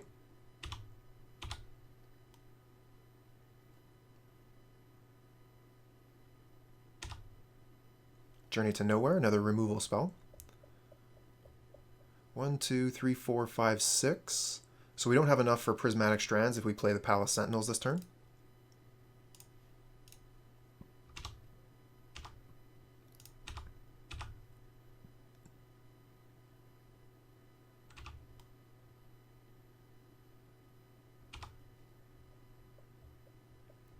I'm not interested in playing the Sentinels and then losing the Monarch right away.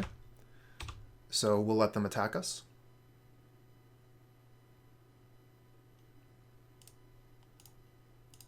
And we're going to get rid of the Missionary here.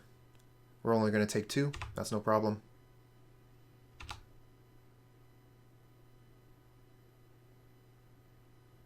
Bonder's Ornament, that's a good card. Gets them some mana.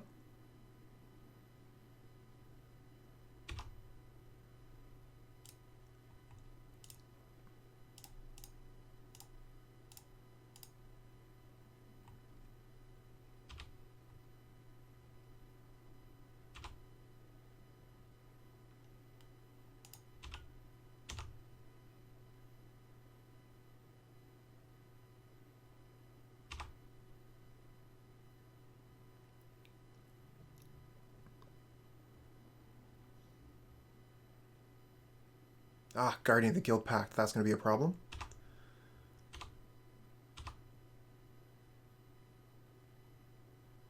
Okay, no attacks, that's great. Very good. And another Prismatic Strand, so we'll be able to hold off their Guardian for a few turns.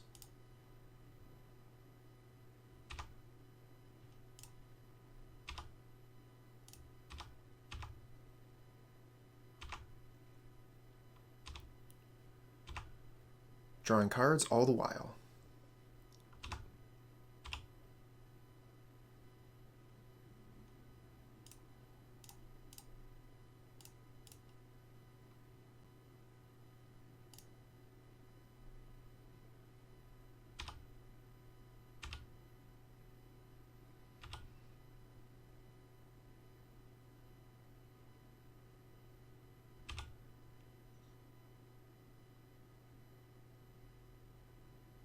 Another Lone Missionary to gain some more life. They have gained so many life. And they had a land. Okay. Galvanic Blast. Let's start by drawing a card. Fine, Faerie Macabre. Okay.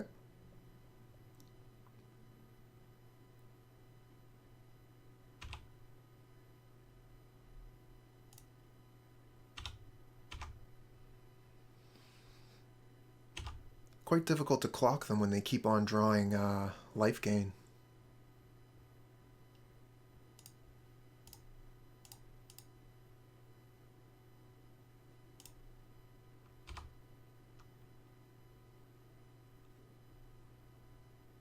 I could play the Faerie Macabre as another flyer to continue the clock.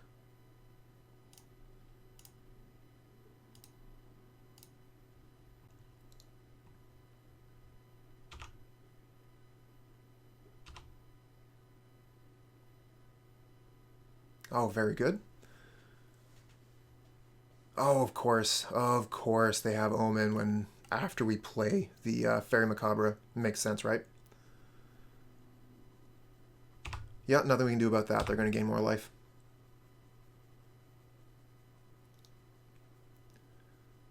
On the upside, we are doing more damage.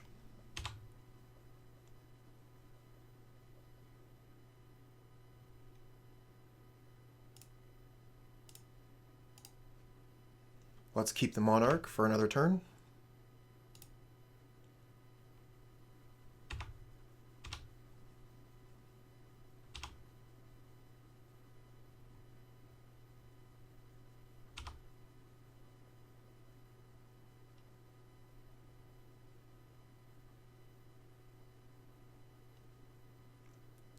Ah, they clicked the wrong card there. They're going for the Kor Skyfisher.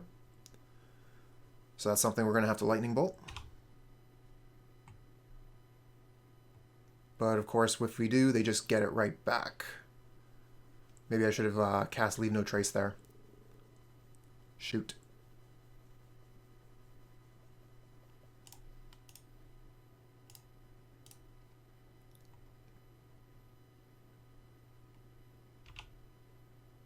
Okay, another Journey to Nowhere. So yeah, we can journey the Kor Skyfisher. That'll get it off the board forever.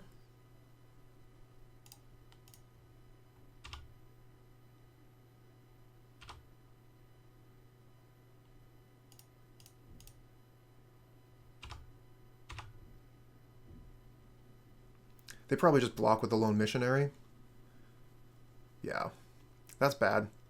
Shouldn't have done that. So do we Lightning Bolt something here to keep the Palace Sentries alive?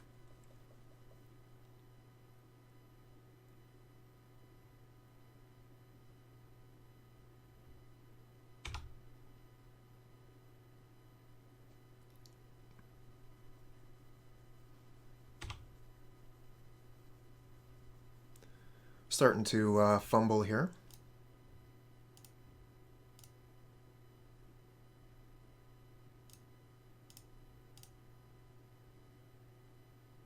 Okay, 1, 2, 3, 4, 5. So if we played the Bonder's Ornament, then we would still have 3 mana, and we could still cast Prismatic Strands.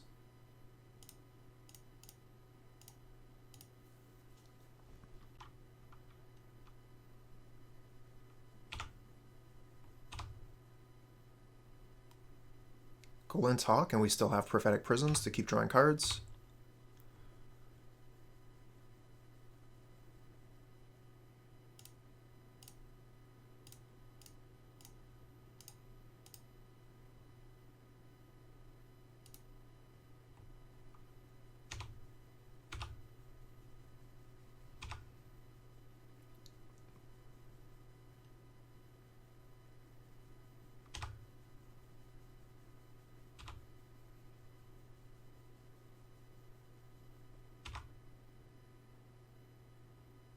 Okay, we drew Prophetic Prism.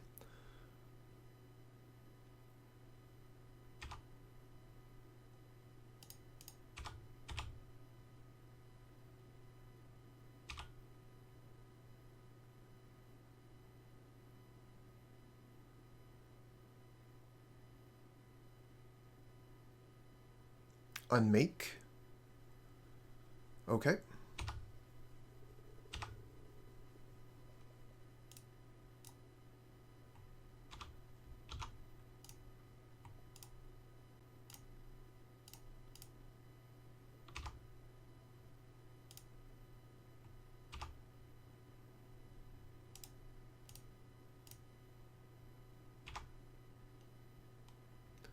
Okay, unfortunately we are out of card draw besides the Ornament, and that would give the opponent a card.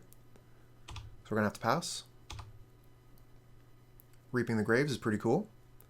What do we have in there? We have Palace Sentinels and a Kor Skyfisher, just 2 cards.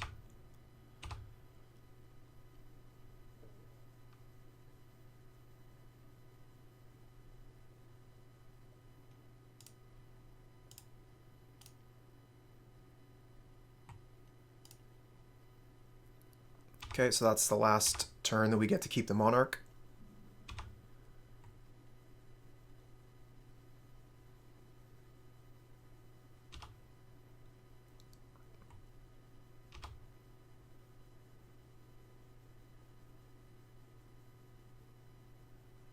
Bojuka Bog, a little bit late there. Let's see here, let's Reap the Graves.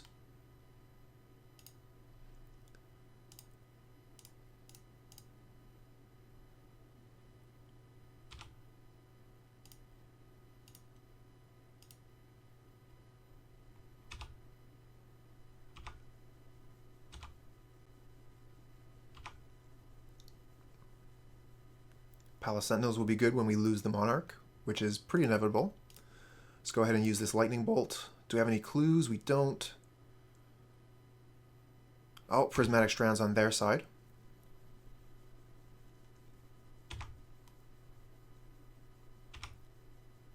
And another Fisher. Alright, let's draw some cards.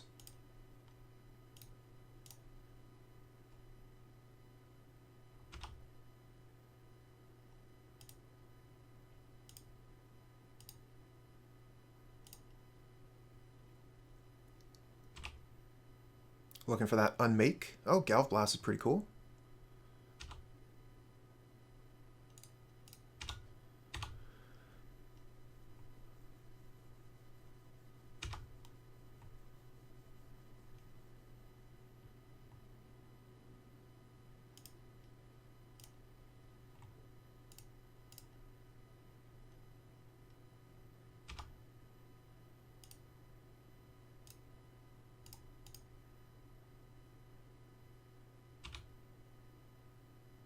Oh, Bojuka Bog. Very nice. Let's go ahead and play that. Get rid of their Prismatic Strands.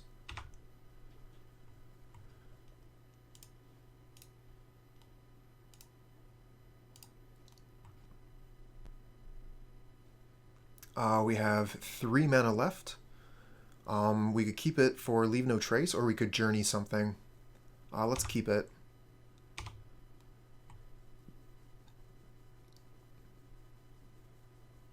We are way behind on the clock here.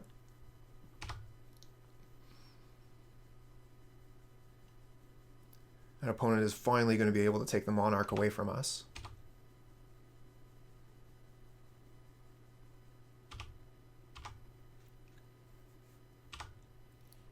We do not have access to Unmake here. It's somewhere in the deck in the last 22 cards.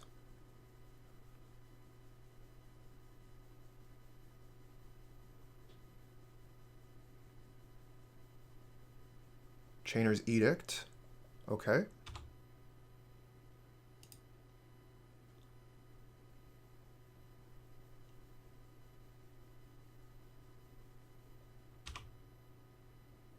I think we'll probably play the Radiant Fountain here just to gain the life.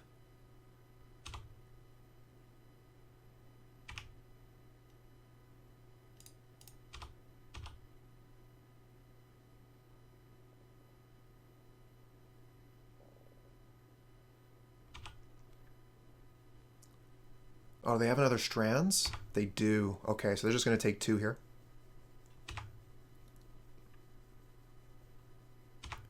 We do take the Monarch, so we don't need to play the Palace Sentinels. We'll play the Thraben Inspector and crack a clue.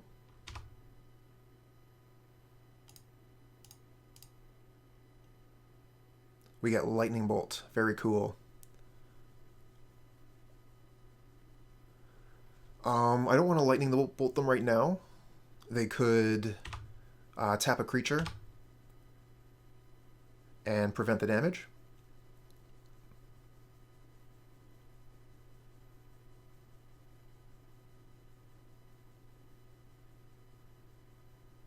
Oh, there's Pestilence. Okay.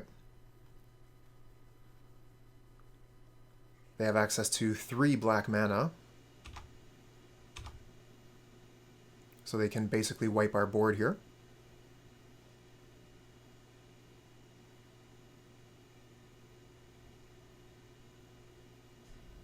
Let's Leave No Trace.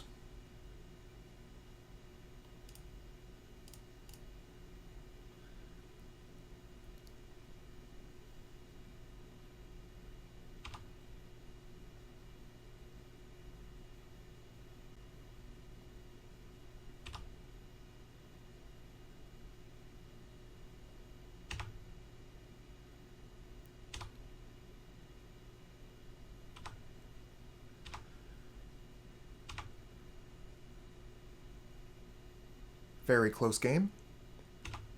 Omen of the Dead. They can go get Thraben Inspector, so they have access to Prismatic Strands again.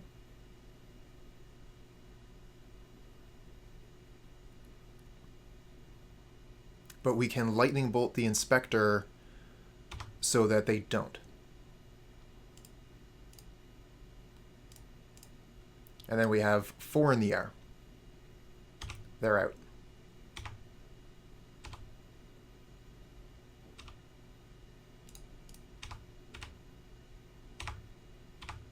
Okay, we got them. Phew. We have 6 minutes left for game number 3, so it's not looking very good. I'm thinking about bringing in Shenanigans here.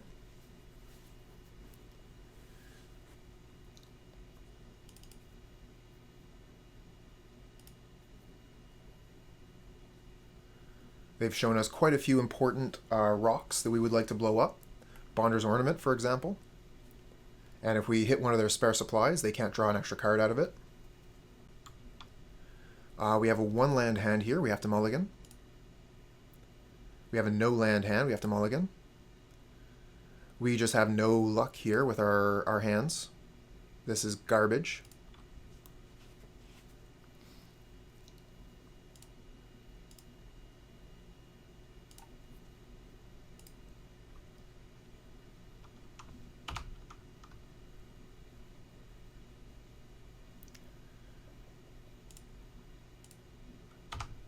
Not feeling too good about this hand, obviously.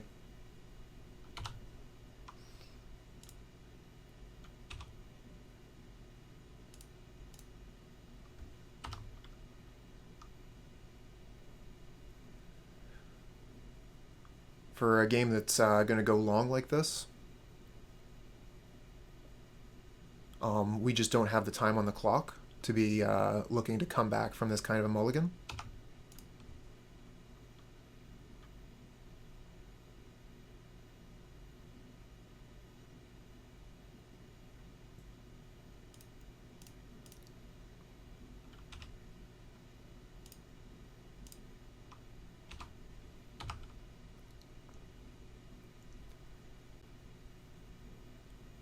Okay, they have another removal spell, but no lands.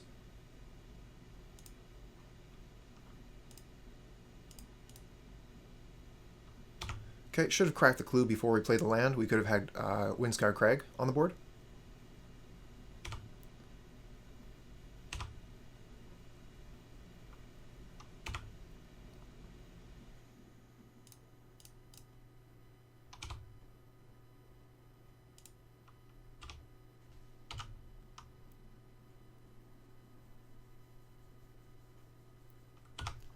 Okay, we can kill that with Shenanigans.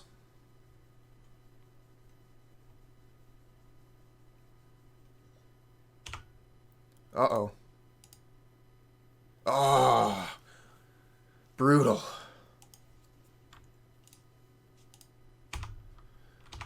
If you're not aware, I just hit the wrong button there and skipped through my turn.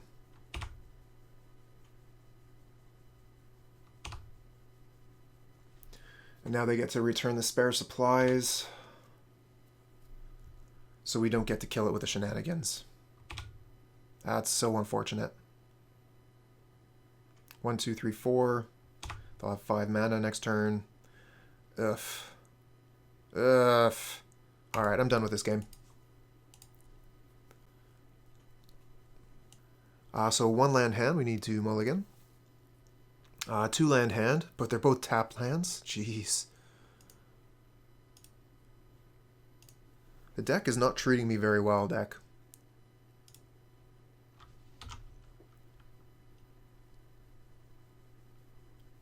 Okay, there's an island and a preordain.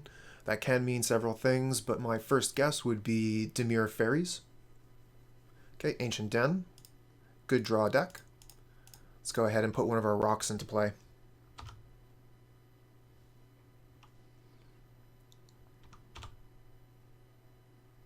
Okay, looks like they're just holding up a counterspell or something. Let's play another rock. And then we can play Thriving Heath, named Black. Reaping the Graves could be very good.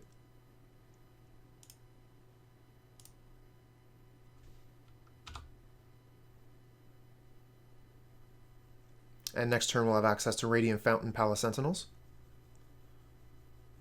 Oh, there's just a Spellstutter Sprite all by its lonesome. Spellstutter Sprite there means that they probably have another Spellstutter Sprite in hand, so they can counter a 2-drop this way. And we don't want to put Palace Sentinels out when Spellstutter Sprite can just attack in the air. Oh, this is totally different. This is a ninja. So we're going to be able to play our Kor Skyfisher. They're also going to draw a card, though.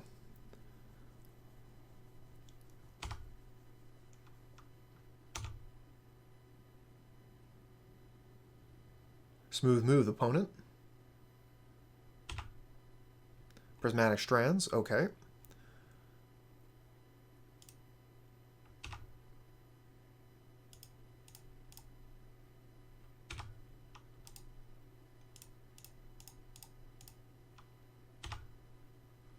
Galv Blast. That'll take care of the ninja if we get a chance when they're tapped out. Okay, there's a Snuff Out. So they're going to be able to attack and draw a card with the ninja. They're looking pretty advantaged. They'll have a counter spell up. They can counter up to a 2-drop. So Galv Blast isn't going to be very good. Kor Skyfisher. So we can make a trap for them here.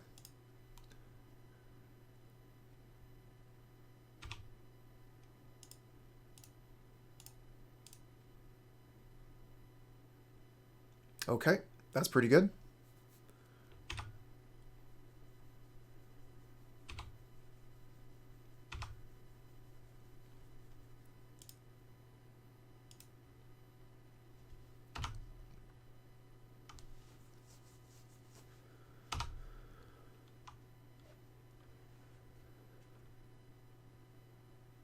And another ninja. Brutal. Yeah, we lose this game.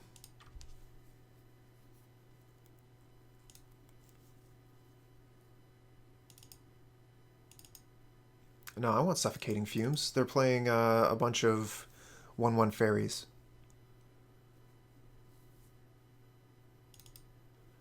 The Unmake is okay. It does hit Gurmag Anglers. Definitely want the Red Elemental Blasts.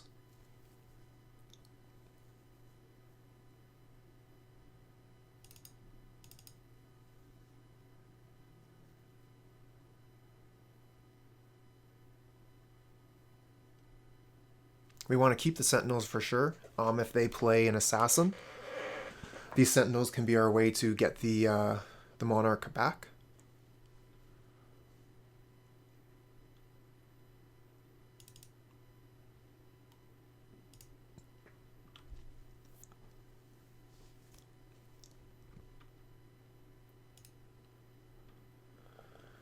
Okay, this is at least a hand that we can keep. Not a very good one, but it is what it is.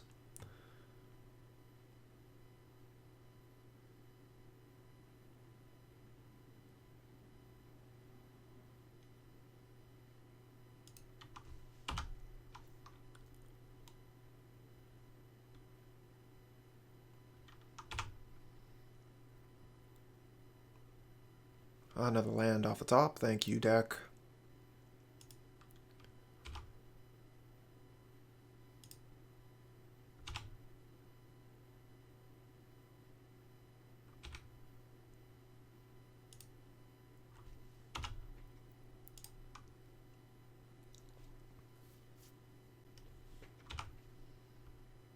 Okay.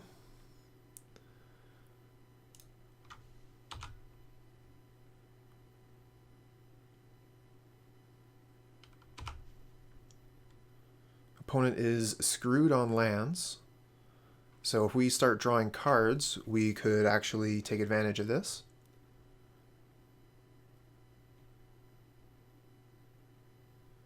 Unfortunately, the Kor Skyfisher is going to end up bouncing one of our lands if we play it. That's not so bad if it's Bojuka Bog, actually.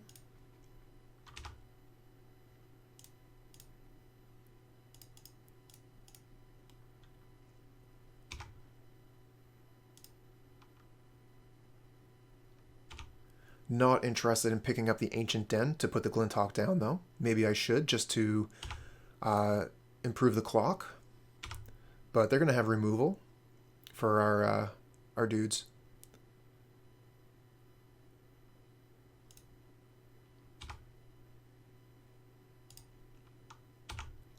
We can cycle the Suffocating Fumes if we need to.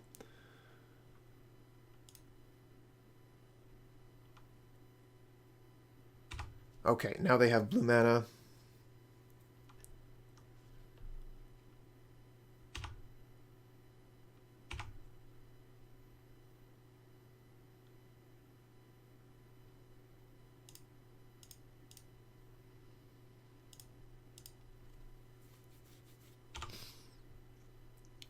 No rocks.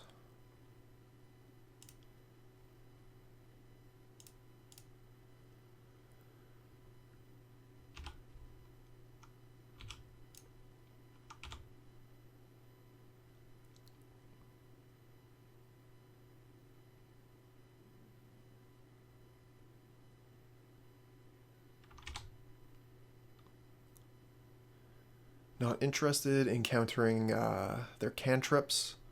I want to be countering their creatures.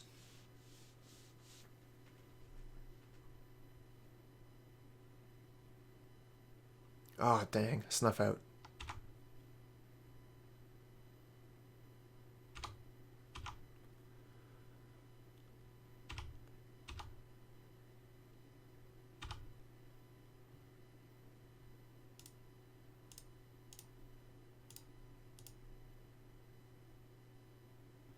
Bonner's Ornament is good.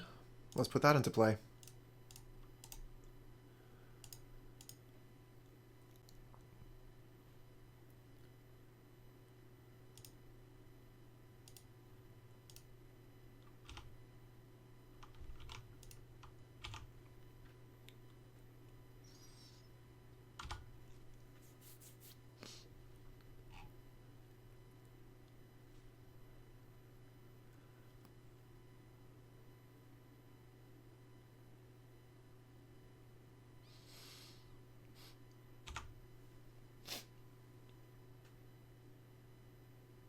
Okay, Galv Blast. Let's go ahead and Bojuka Bog. Get rid of their graveyard. Make it that much harder for them to cast Gurmag Angler.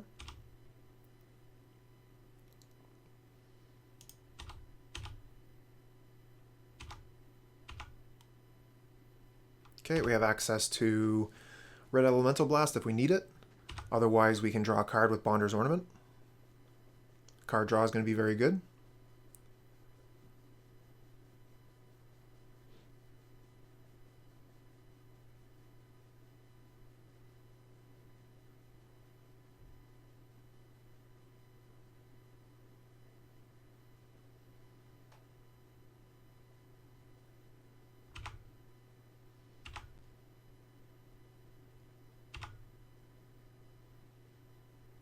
Okay, here's a Ninja. Let's go ahead and Galv Blast that.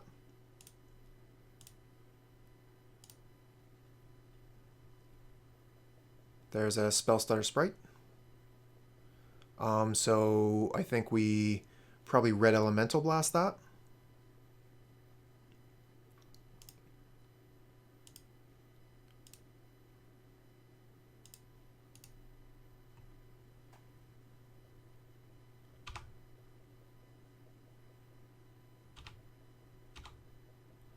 Cool.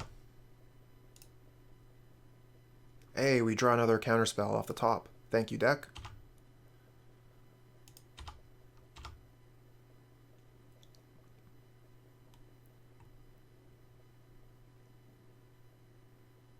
Stormbound Geist. We'll try and counter that. Okay, Spellstutter Sprite. We have Galv Blast for it.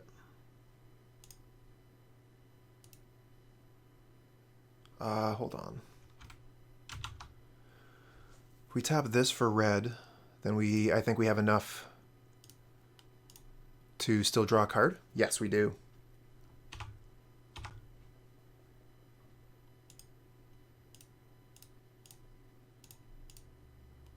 Very nice.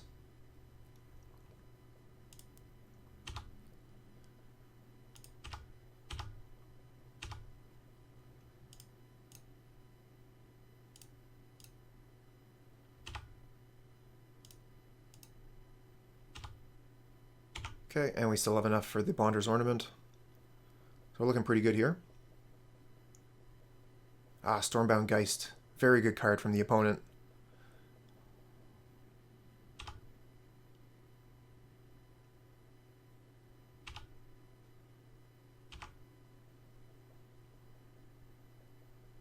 And they get Snuff out.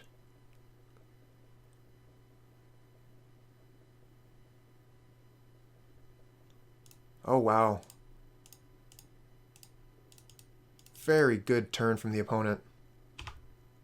We're going to need some Journey to Nowhere, Unmake, that kind of stuff here pretty quickly.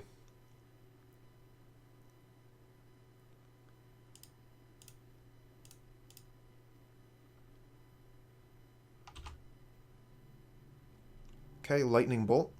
That doesn't do very much good. Stormbound Geist just comes back as a 3/3.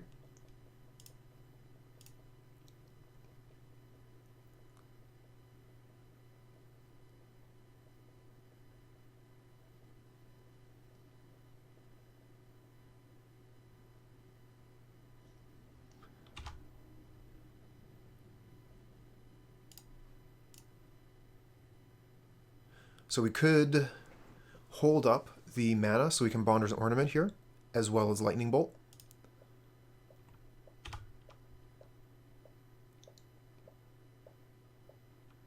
We can take one swing, for sure. Try and gain a little bit of card advantage.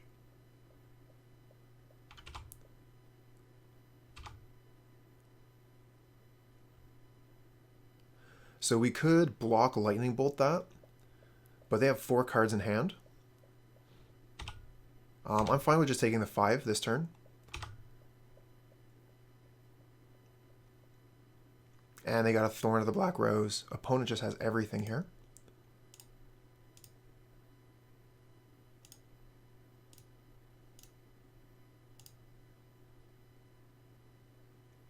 Red Elemental Blast. I mean, that's a good card, but it does nothing here. We could take the Monarch with it. We could 2-for-1 ourselves, get rid of that Stormbound Geist.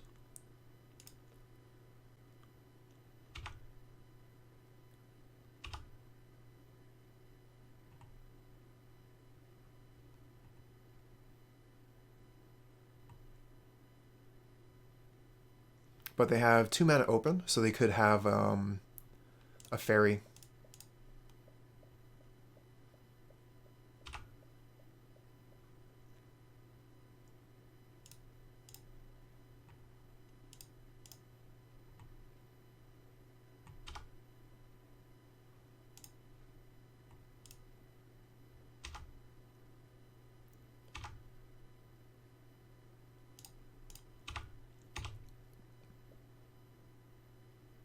Okay, they have a Cast Down instead.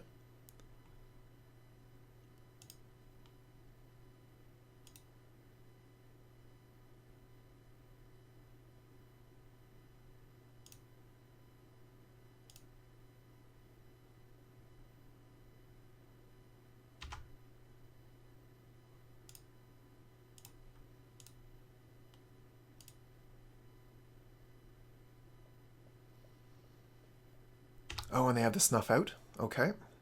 So we're not going to be able to take the Monarch away from them this turn.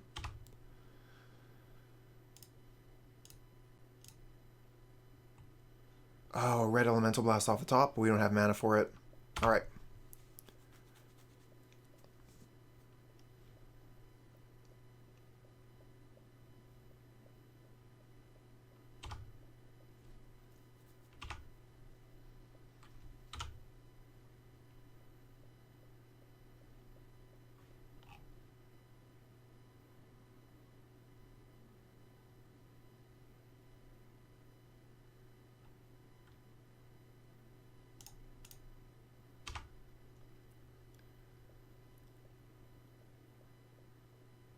Oh, no way. They have a Ninja too?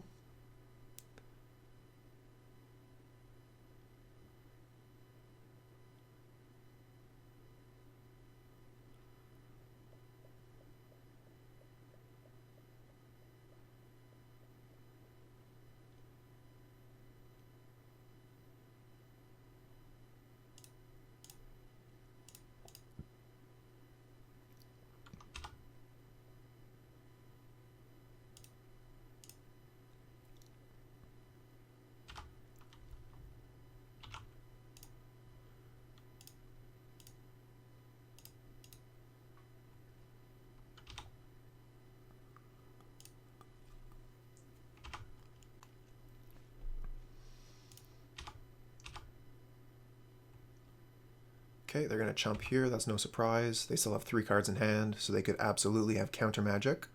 We're going to keep Bonder's Ornament plus Red Elemental Blast up, but we are in a world of trouble. We're looking to Glint Hawk block the Ninja the Deep. Don't want to let them continue to draw cards off that. And we're going to continue to draw cards using the Bonder's Ornament try and find an answer to that big fish.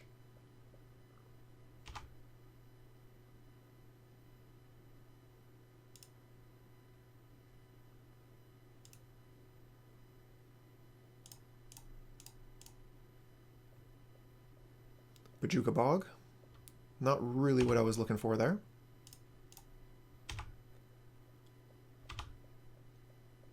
Okay, we take 6 down to 7.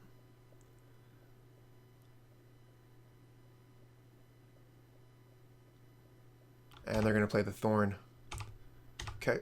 I mean, they were already the Monarch, so fine, I guess.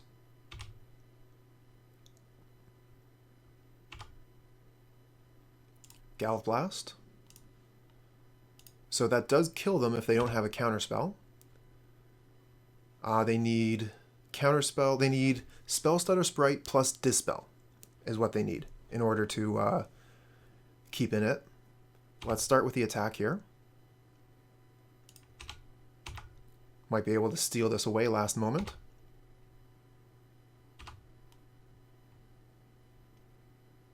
Let's draw a card first and see what we can find. We find another Galv Blast, perhaps? Perfect. So they're dead.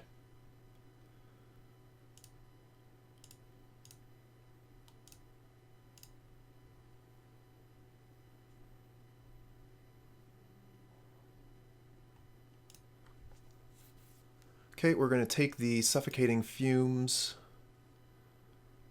out and put Lightning Bolt. Oh, no, we're definitely putting the Unmake back in. I didn't realize I had taken that out.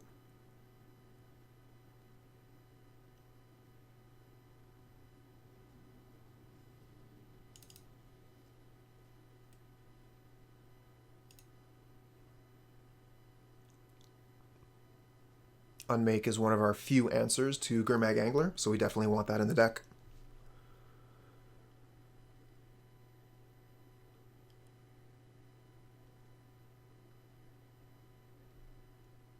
Okay, so we have a 4-land hand, very heavy on lands here.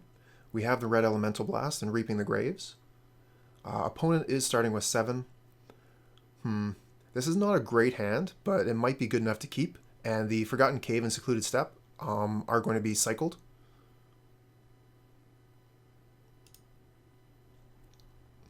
So we'll play the Steppe first, Thraben Inspector, and then we'll play Boros Garrison, return the Steppe, cycle it.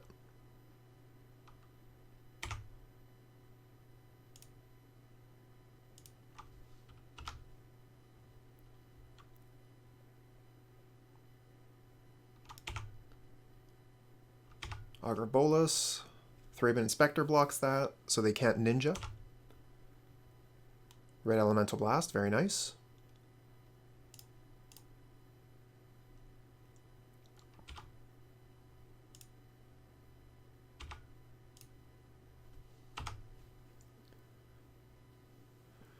Unfortunately, all of our lands are tap lands here, but we can cycle both of our lands through the Garrison. Okay. Sacrifice the Inspector, but they don't have the mana to ninja.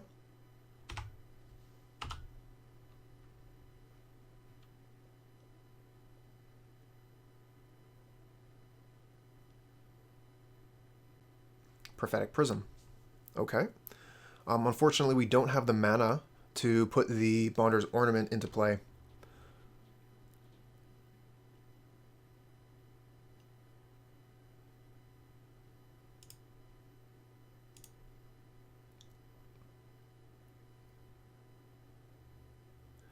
Let's just pass the turn. We can hold up Red Elemental Blast and cycle both of our lands if they play nothing.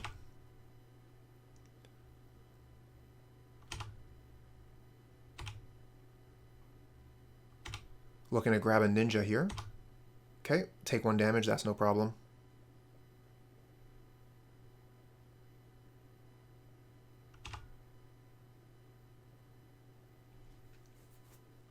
Another Augur. Gross.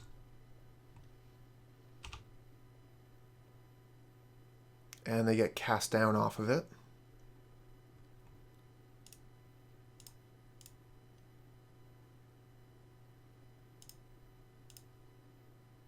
Okay. Those are cards. Play the Bog.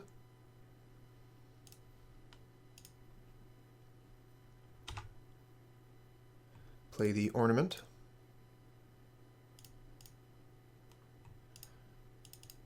And we have mana up for a counterspell if we need it, or we could play Thraben Inspector.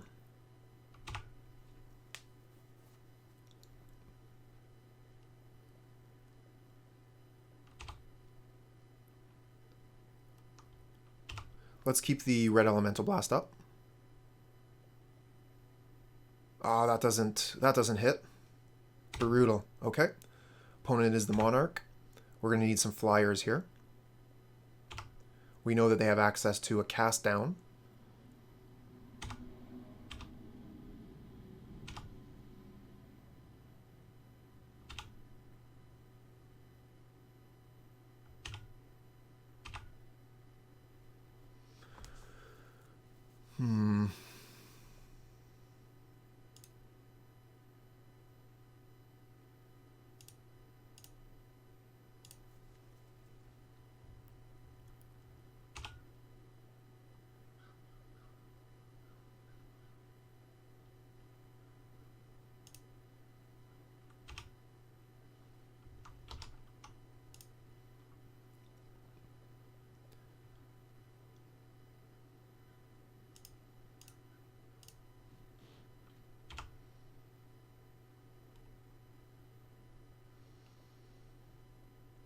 Okay, cast down the bird, no surprise.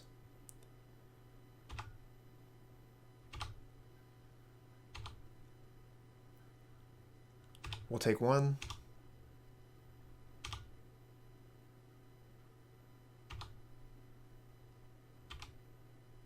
And we find Lightning Bolt.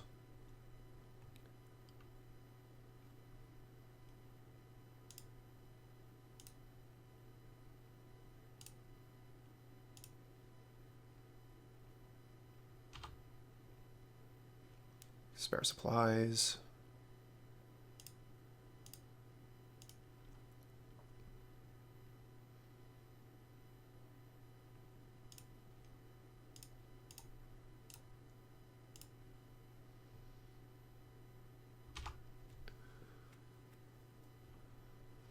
Quite the stack there.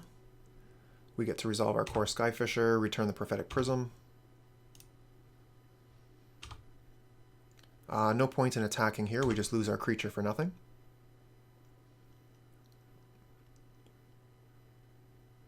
Another cast down.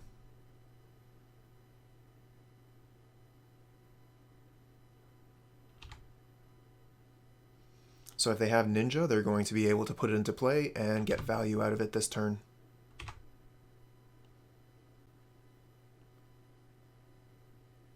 Really? No attack with a Thorn? Why not? It has Death Touch. Yeah, here's the Ninja. They have 2 mana up, so they're going to be able to potentially save it. But we've got 2 answers, so we'll be able to take it out.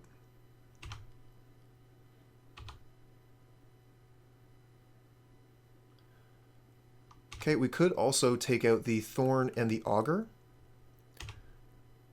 Ah, we can do all the things. Okay, so we have 1, 2 red mana. And if we play the Prophetic Prism, we have access to 3 black mana. Or 3 red mana, rather. Oh, that bumps it up a notch. Bolt you. Bolt you.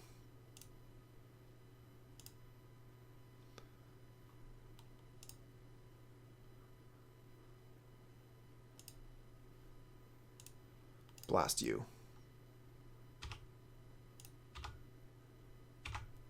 We become the Monarch.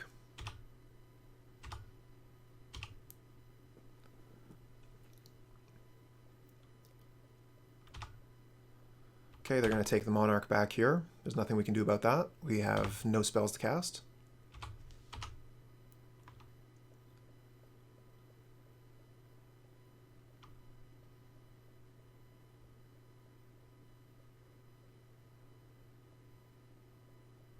Oh, the Geist. That's a problem. Red Elemental Blast a little bit late here. If we play the Palace Sentinels, they'll just take the Monarch back with the Geist. We have Red Elemental Blast to stop it for 1 turn.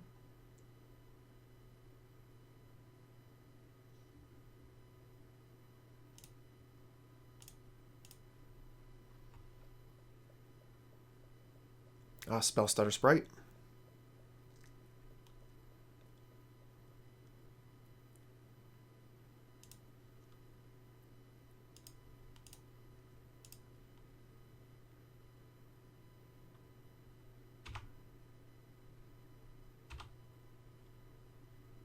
And we'll Reap the Graves, get our 3 creatures back.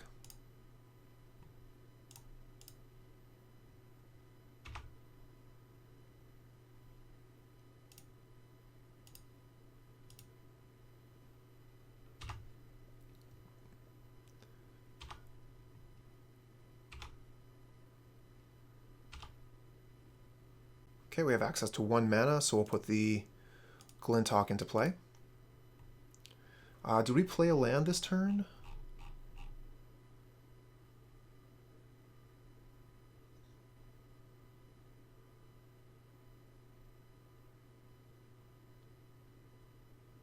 We did not, so we can return the Great Furnace and put it back into play.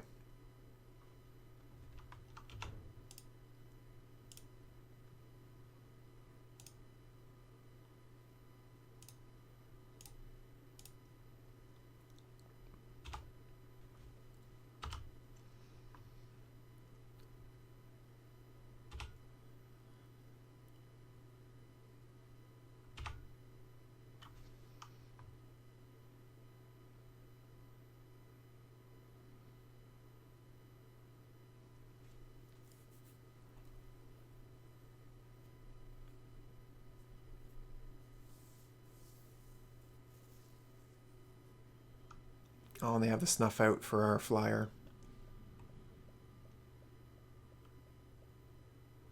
Thorn, well, they already are the Monarch.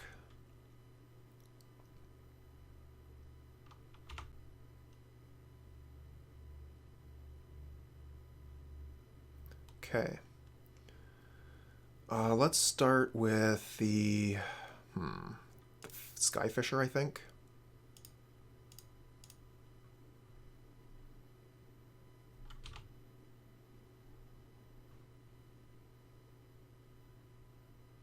Could put the Bojuka Bog back in hand and then get rid of their graveyard.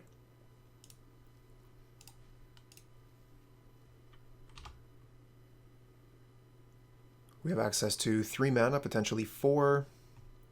We can start cracking clues with those.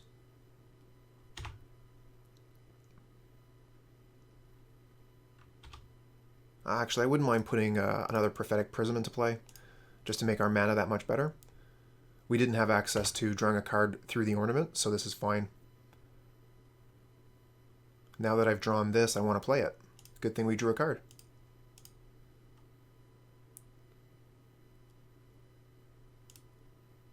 No Spell Stutter, please. Ah, too bad.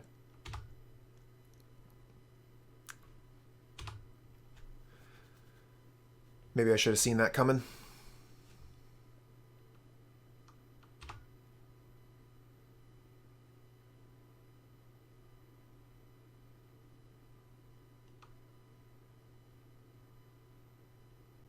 There is so much counterplay in this matchup.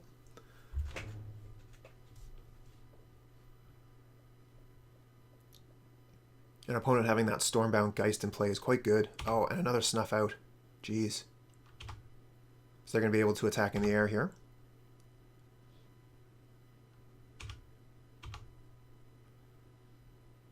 Oh, and they have a Ninja. That's really good for them. So they drew 3 cards this turn. And another Stormbound Geist. This game is over.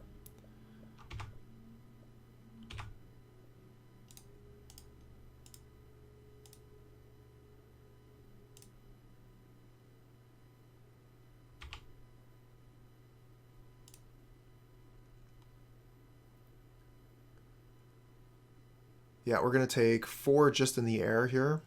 Go to 2.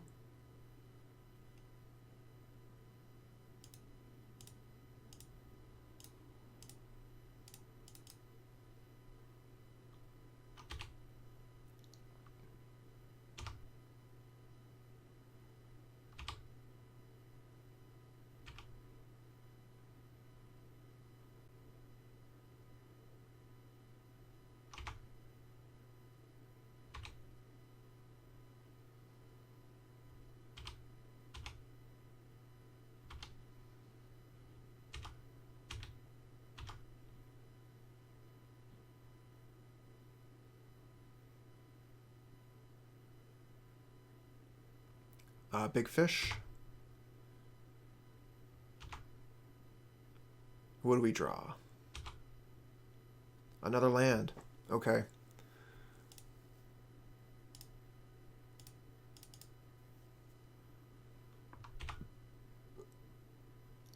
Galv Blast.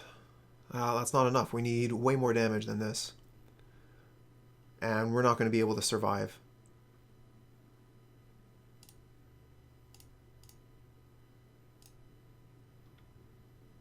Palace Sentinels. Yeah, we need like triple Galv Blast here.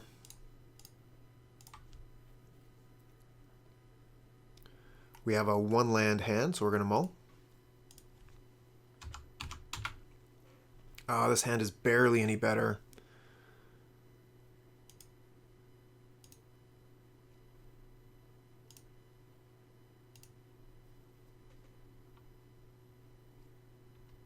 We'll start with Forgotten Cave, so we can cycle it next turn.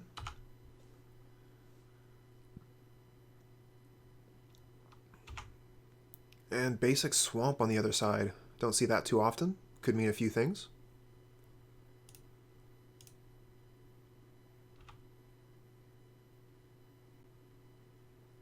Ash Barrens, okay.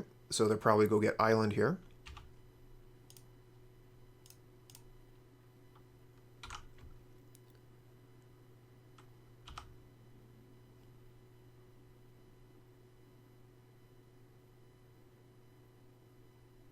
And Augur of Bolas. So we're playing against the Dimir control deck again. Very interesting counterplay between these two decks. Kor Skyfisher. It's not going to be very good here. We're going to play Thraben Inspector, Lightning Bolt the Augur, and then play Bojuka Bog.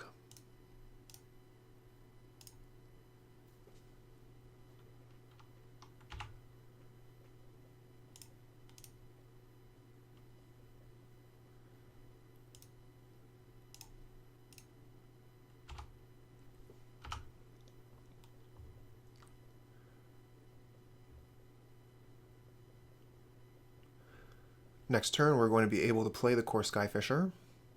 Okay, maybe not anymore. Depends on what we draw here. It might still be worthwhile to pick up the Bojuka Bog and put it back down just to get rid of Chainer's Edict.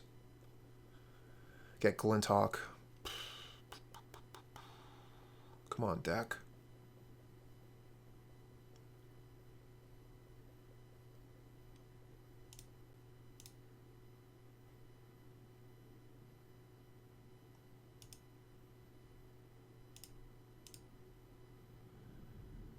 Woof.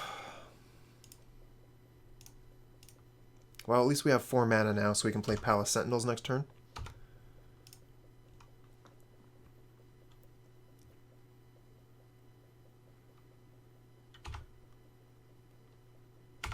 Palace Sentinels isn't as good when the opponent has a creature on the board already. And opponent is going to be playing quite a few removal spells in Snuff Out and Cast Down. So putting Palace Sentinels onto the board is very dangerous. We don't have enough artifacts for Galv Blast to kill that. And they have 2 mana up for Counterspell. We just have to pass. We have nothing we can do.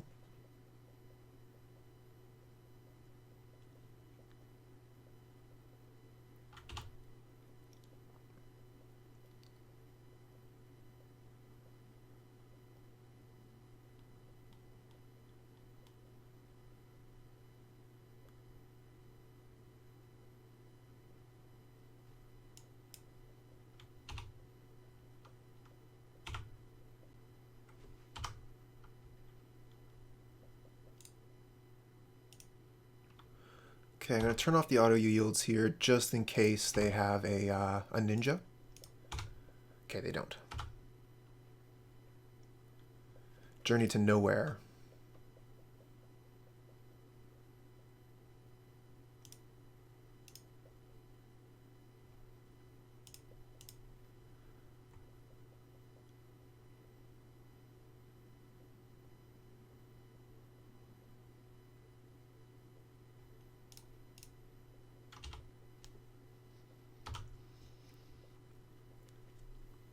Now, we could return the Journey to Nowhere to our hand at a later time with the Kor Skyfisher to be able to take a Gurmag Angler off the board, but that would allow them to redraw a card with the Augur of Bolas trigger.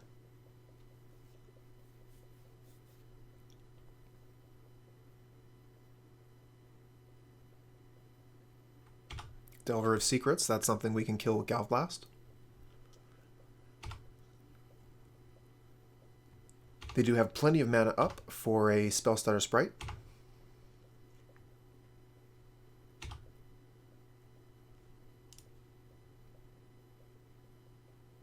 We have no artifacts for the Glint Hawks here.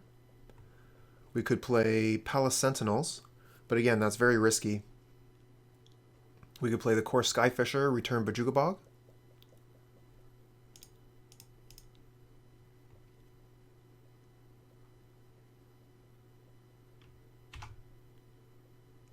And then we can hold up the Galv Blast if they tap low.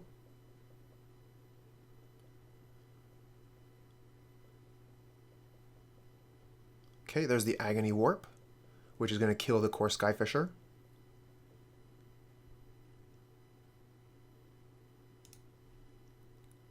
Let's get that Delver out of here.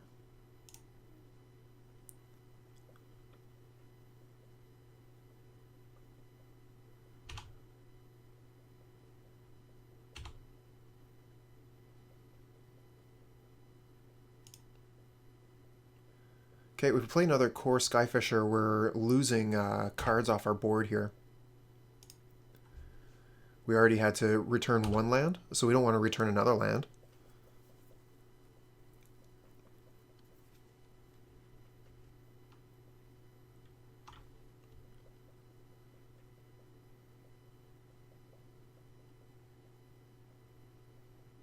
There's a Gurmag Angler, so that's something we're going to want to return the Journey for. But they have plenty of mana open and a counter spell that we know about. So if we try and Kor Skyfisher the Journey to Nowhere, they can counter it on the way back down.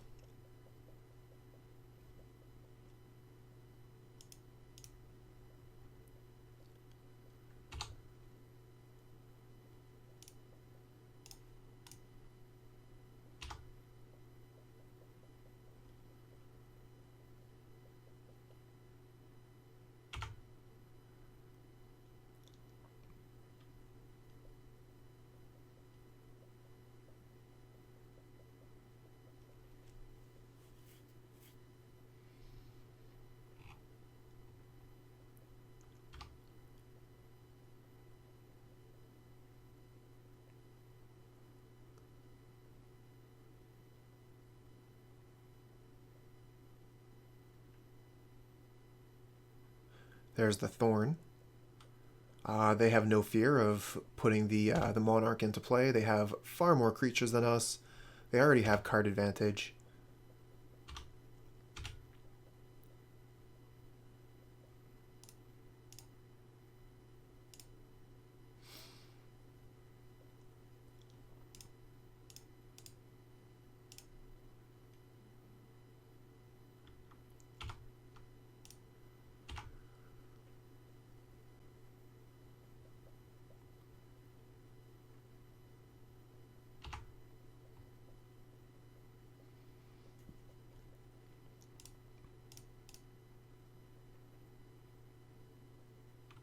Okay, they allow the Prophetic Prism to resolve. We can Boros Garrison a Bojuka Bog.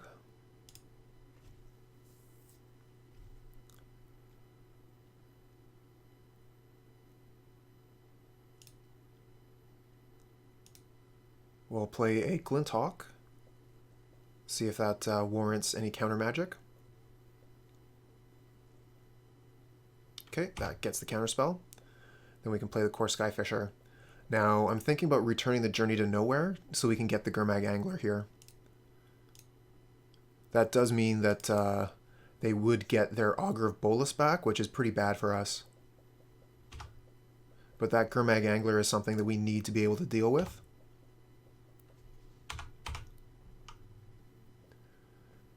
We'll just hope they don't draw Counterspell off the top like the last time. No, they get Brainstorm.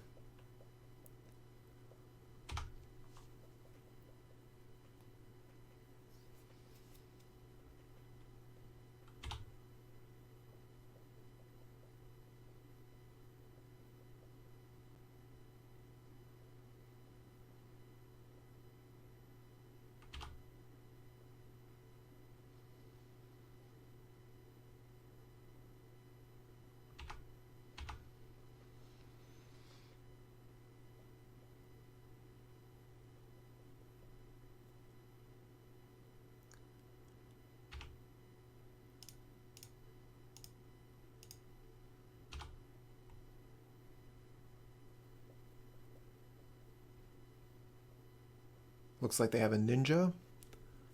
No, they have a Cast Down.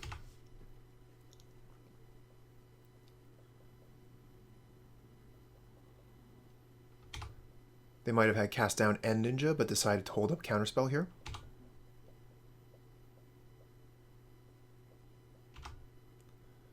Oh, nope, not a Counterspell. Maybe a Spell Stutter Sprite.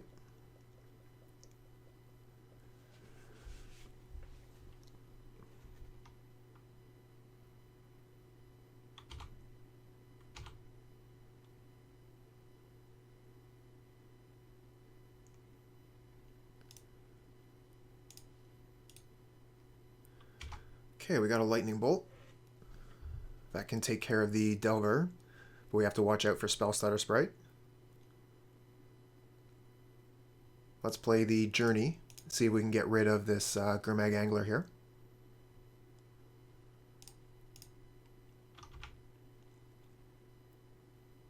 That's one of the problems taken care of.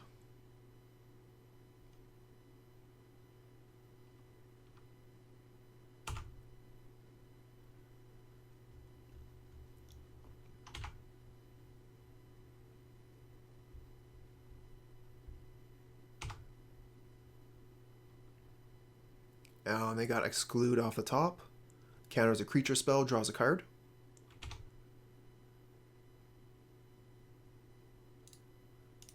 We're just going to concede this one. We're so far behind. We're low on life total here. Opponent's going to win in a couple turns. We're going to take out Suffocating Fumes, take out Okiba-Gang. Okiba-Gang could be really good if it connects, though. Definitely want Red Elemental Blast, all four. Take out a couple 1-drops for the Spell Stutter Sprite. Oh, we can take out the Prismatic Strands. So in that case, we can bring one of our 1-drops back in.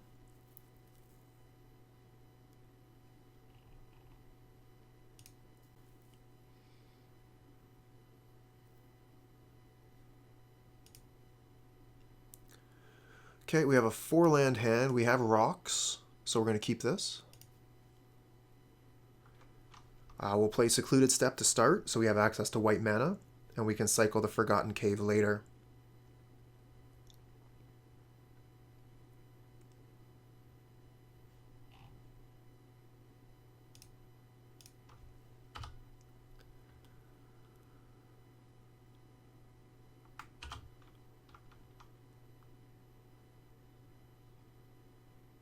We're actually ahead on time for once.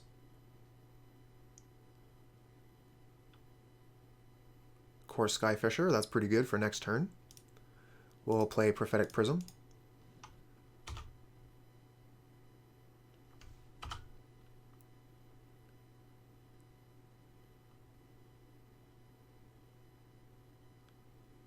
And then we can hold up red mana next turn for Lightning Bolt or cycle Forgotten Cave.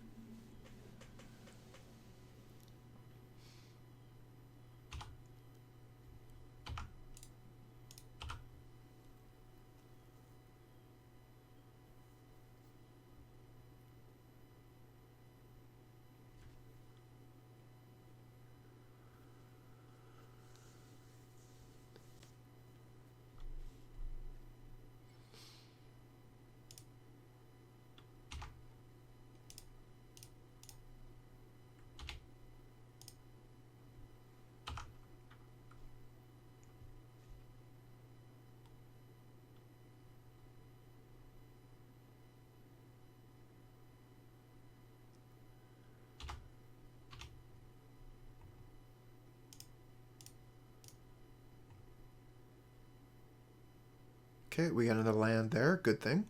Would have felt pretty bad if we missed a land drop here.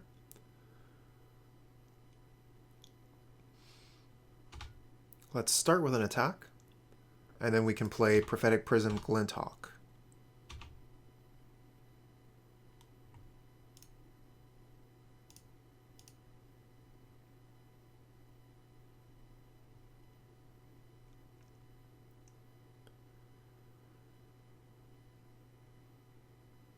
Oh my, miscalculation. Yeah, that works.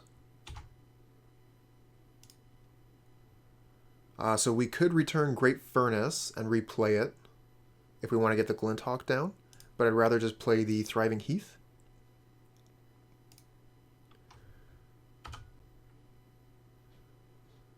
To continue to develop our lands. Augur Bolus.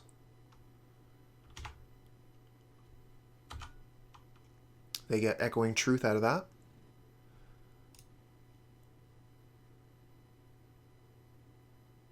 And we get Reaping the Graves. No creatures in the graveyard yet.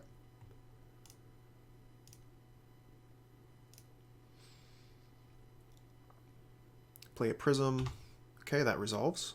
Get another Prism. Let's attack.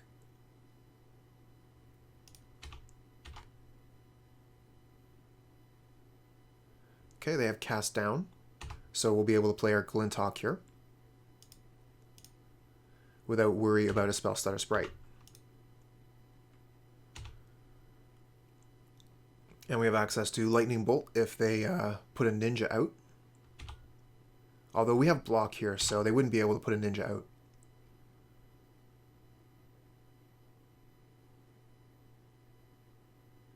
Okay, they have a Ponder as well. There goes the Ponder. They have no more access to counter magic. Unless, of course, they play an island. Have they played a land yet? Doesn't look like it.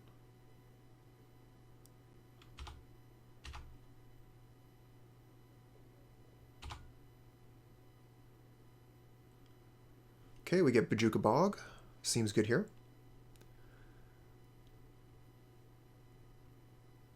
We'll start with an attack.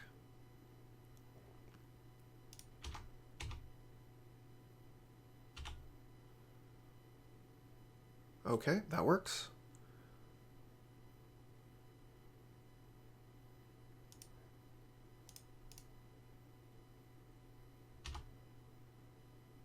Get Thraben Inspector, very nice.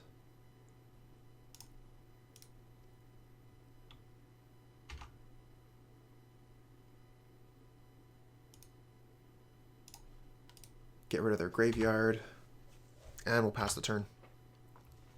We have access to Lightning Bolt here, so we don't want to shortcut through the opponent's turn. We have access to one block on Augur. If they try and Ninja, we're going to want to kill their Ninja.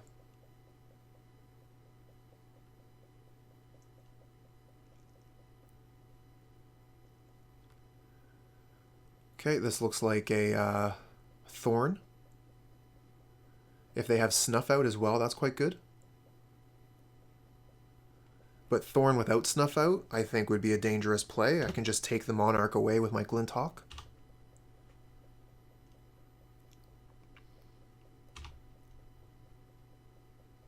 Okay, another Thraben Inspector. We'll start with an attack.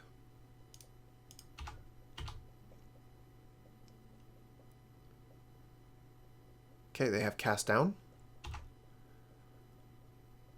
So we could get both of our creatures back with Reaping the Graves, but we might want to wait until later, and we might be able to draw even more cards with that. We have plenty of things to do this turn.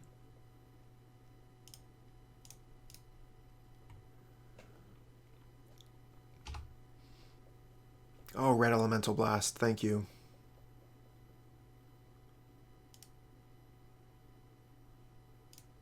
Let's just play the Thraben Inspector and pass. We'll hold up Bolt and Red Elemental Blast. And we can also crack a clue if we need to.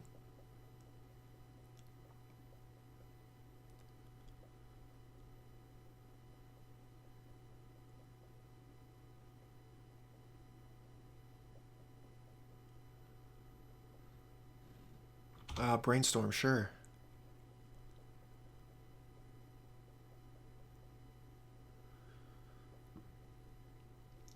One of the cards we're going to be looking to hit with Red Elemental Blast is going to be Stormbound Geist. Otherwise, we're going to want to try and pass fairly quickly so they don't think that we have the counter magic. If we spend too much time thinking about casting a counter spell, they'll realize we have one.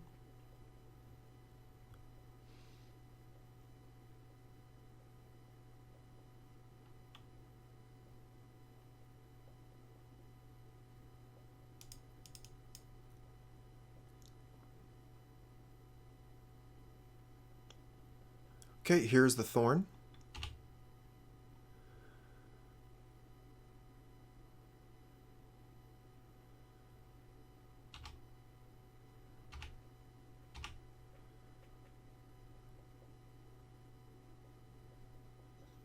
So we have access to 1, 2, 3, 4, 5 mana. So we could Lightning Bolt the Thorn, Journey to Nowhere one of the Augurs, and then if they don't have Snuff Out, we can take the Monarch away. So let's draw a card.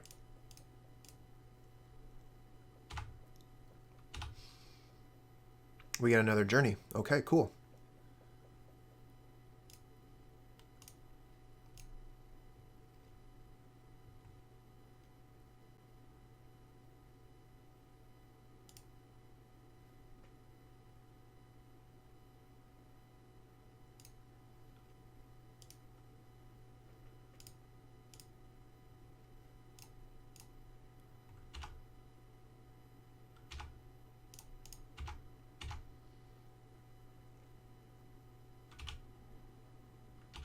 Okay, we become the Monarch. We have access to 2 mana. I want to keep Red Elemental Blast up, and we can crack the Clue if we don't have anything else to do. Oh, we got Lightning Bolt off the top. So we might be able to hold on to the Monarch for a little while longer.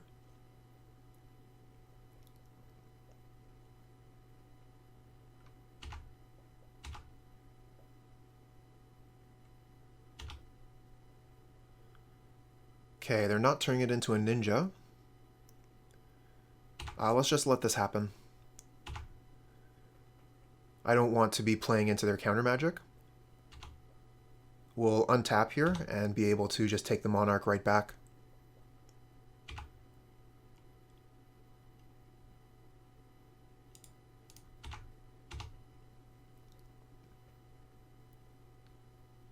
Oh, Echoing Decay. That's really good from the opponent. We could Lightning Bolt our own Thraben Inspector, and that'll cancel the Echoing Decay. It is a loss of value, but we're looking to take the Monarch back. Okay, here's a counter spell.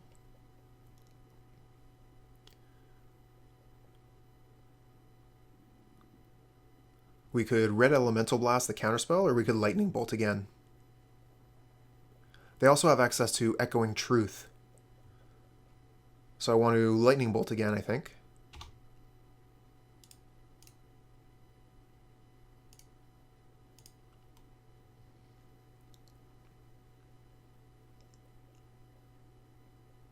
Okay, here's Agony Warp. So we'll blast that.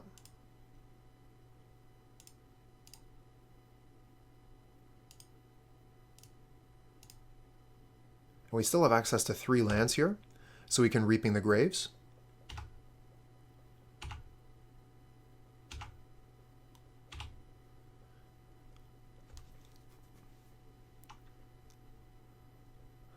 But we only have 1, 2, we only still have 3 creatures in the yard here. I don't know if it's worth it to do that. Maybe we'll just play Spare Supplies instead.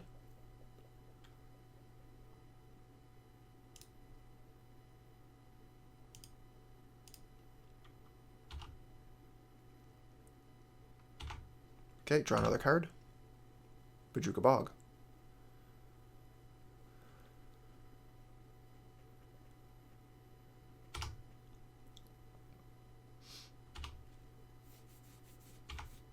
Okay, they take the Monarch back without a fight.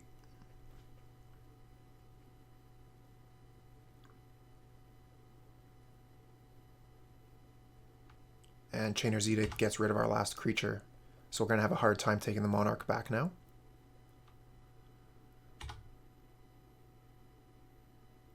We only have the 1 mana up, so we'll just untap.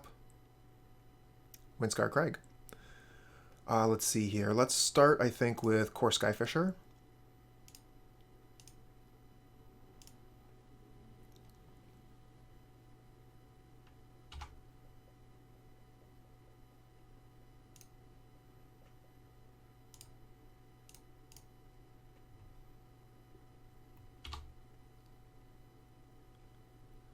Okiba-Gang. That'll be a nice surprise. Let's use the Bojuka Bog, get that Chainer's Edict out of here.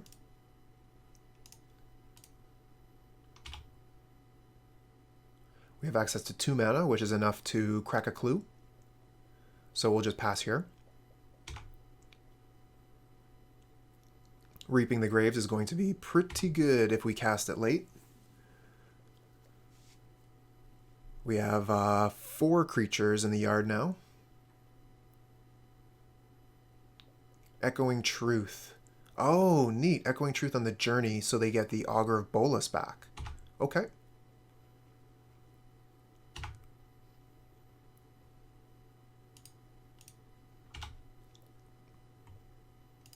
And they get Negate.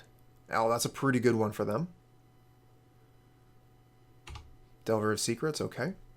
We're going to be looking to put the Okiba-Gang into combat on our go. And then replay the Skyfisher. Let's go ahead and crack this clue. Untapped land. Cool. And another Kor Skyfisher. Alright, let's play the untapped land, I think. I'm not sure how much mana I'm going to need access to this turn. Let's see if we can get in our Rat Ninja.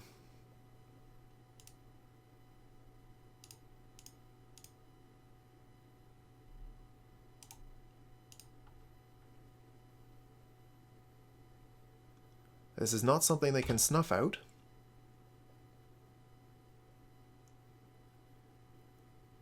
Okay, we hit them. So they have to discard 2 cards. We become the Monarch.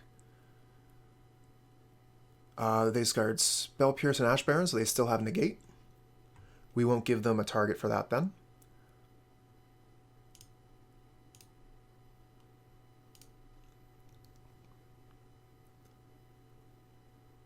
Counterspell, okay.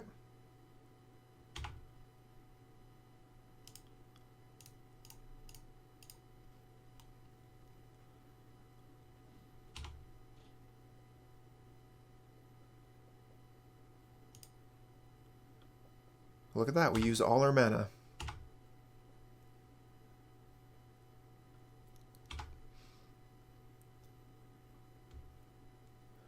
That Okiba-Gang was a pretty big swing. Taking the Monarch, making them discard 2 cards.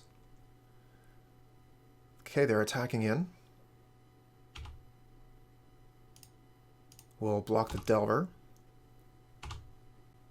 Okay, we got it. They could have Echoing Decay here to kill the Kor Skyfisher. I think what they were really going for was to take the Monarch back. Okay, we know they have Negate in hand as the last card. So one of the journeys is going to go. Bonder's Ornament. We're just going to attack. If they want to chump, that's fine. They have another card in hand we don't know about.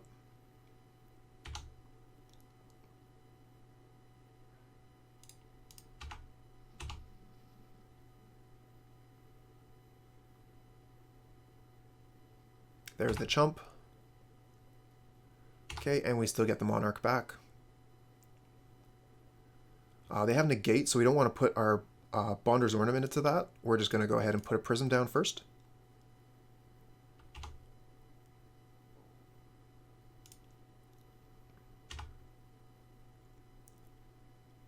Not too interested in Reaping the Graves for 2.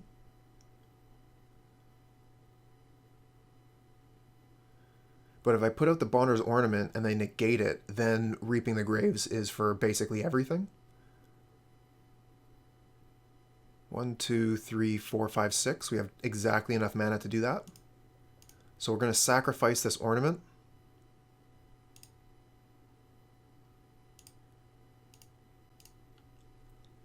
So we can reap the graves.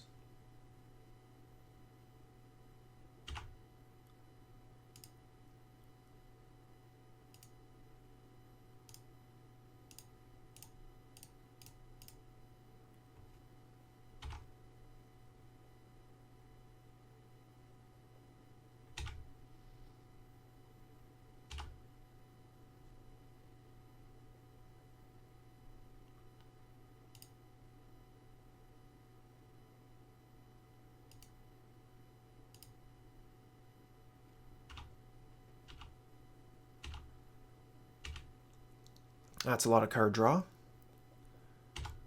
We'll have to discard a card. We'll have to discard 2 cards. Discard some lands here. We've just got Gasoline in hand.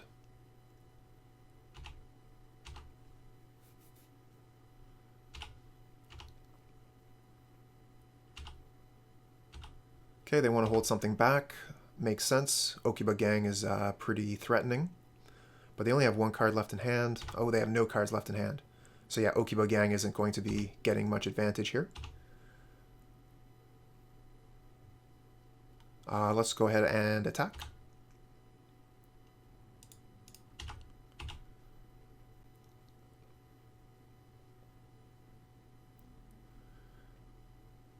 Okay, single block. They go to 6. We have the Monarch again. And let's start throwing our dudes on the board.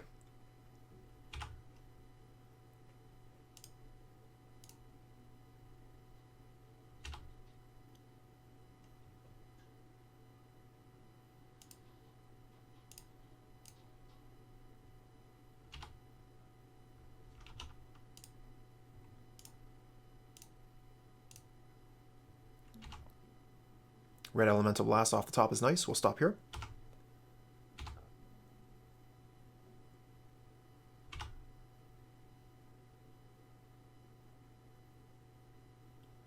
No luck on their Delver trigger, but they're going to keep playing. Okay, here's a Thorn, so they're going to be able to take the Monarch back without attacking. But they're at 6 life, and we've got a bunch of flyers, as well as Lightning Bolt.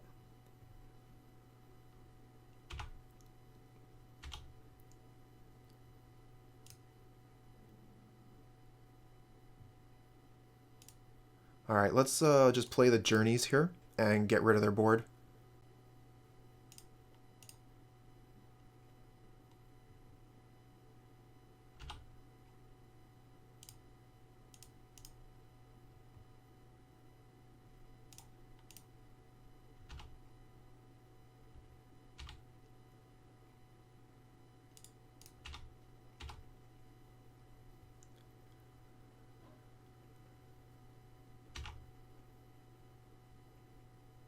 Okay.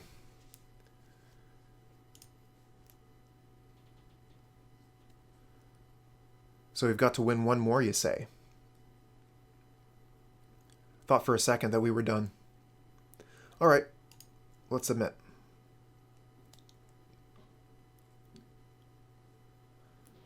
Whew, this is a long league. Over 3 hours.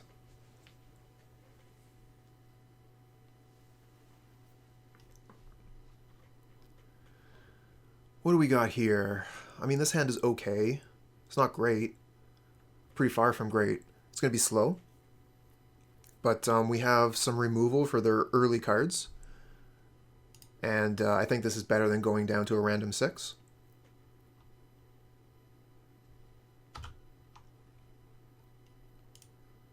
Spare Supplies is pretty good. So we're going to be looking to probably Lightning Bolt their creature and then putting the Boros Garrison into play. They have Negate, but they only have 1 mana up here. So I think we're going to be able to get away with our plan unless they have Blue Elemental Blast. Which is very possible.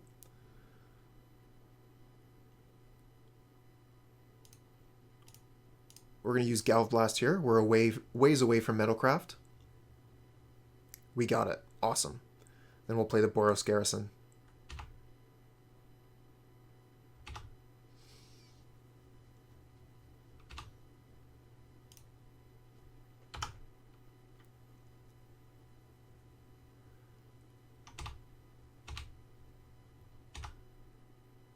Do we get an untapped land off the top? We do not. Okay, so we're going to be playing Prophetic Prism and then playing the Wind-Scarred Crag.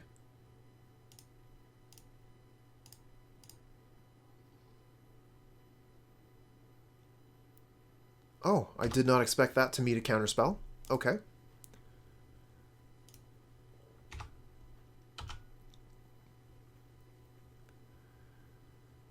Probably playing Bojuka Bog next turn to keep them off of Gurmag Angler.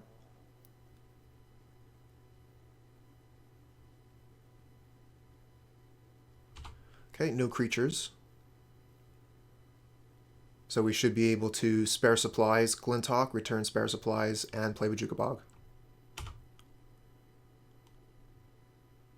They could have another Spell Pierce, which would be quite good against this line.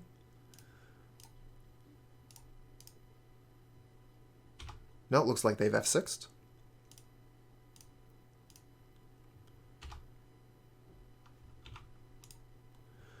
Okay, yeah, I want to play the Bojuka Bog. Get rid of that graveyard.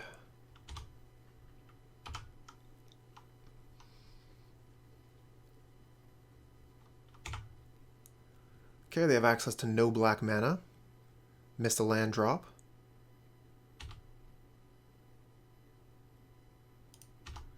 So opponent is stumbling. They will have a chance to bounce back. We're not clocking them pretty hard yet. Let's play the spare supplies.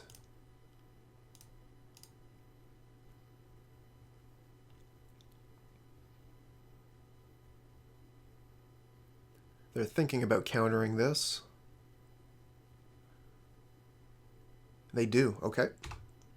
There goes the negate. We're just going to play the Crag and pass.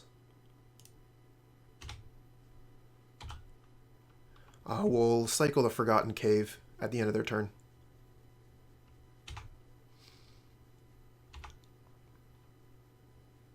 Okay, they find Ponder, and they play it immediately.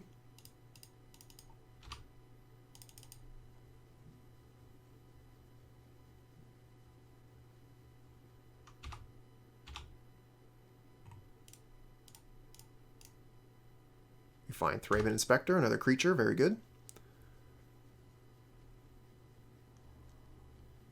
And another Inspector, okay. 2 in the air.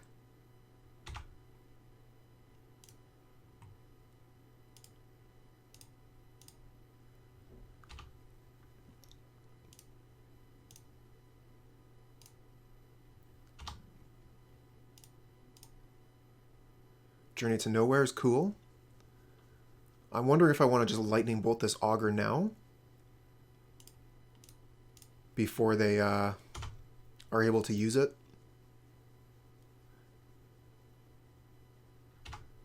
And getting that off the board is going to mean we can attack for more damage.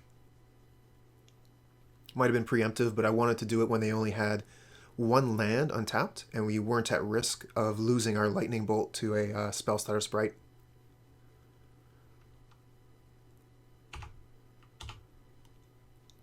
Okay, we only have 1 mana here, so if they don't want to do anything, we won't do anything. Bonder's Ornament off the top is nice to see. They could have a counterspell for it.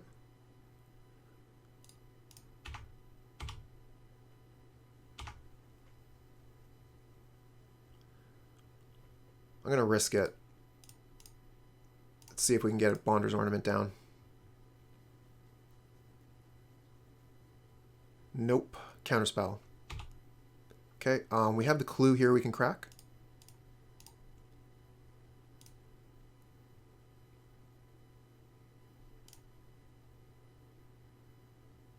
And let's just pass. We have no creatures in the graveyard, so Reaping the Graves isn't going to do anything for us.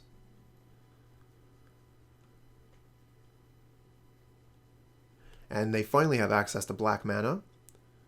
So that's going to allow them to start casting the removal spells in their hand,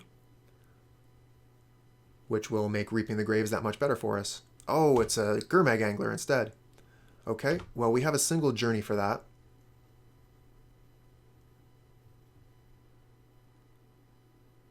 We don't have any... Oh, we have one artifact. Nowhere near Metalcraft, though. Let's see if we can get the journey to resolve. If they have Spellstutter Sprites, we don't need to worry about that. Counterspell, on the other hand, is something.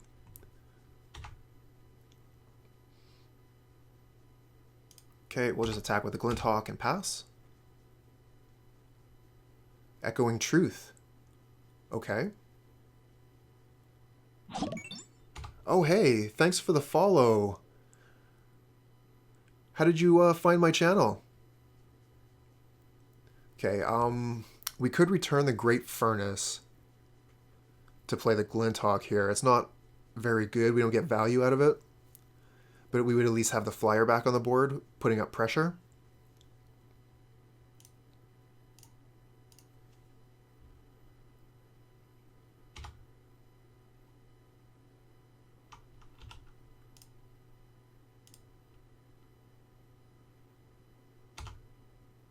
Okay, we've only got 5 minutes left on the clock.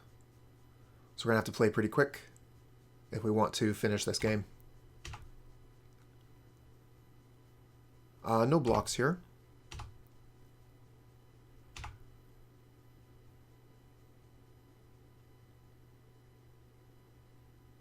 Oh, is this another Gurmag Angler?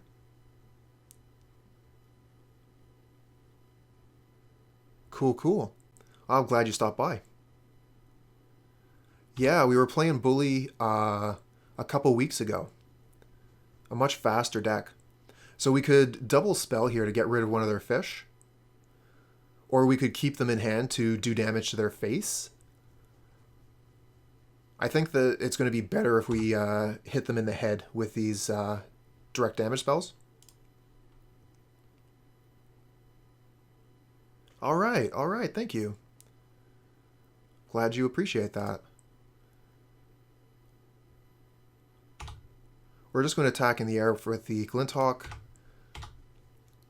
Again, we're off of Metalcraft here, so we need some more artifacts in order to do the damage to the head.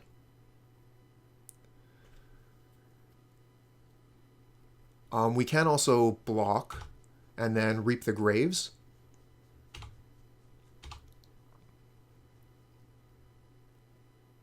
To get the Thraben Inspectors back and give us another opportunity to chump block.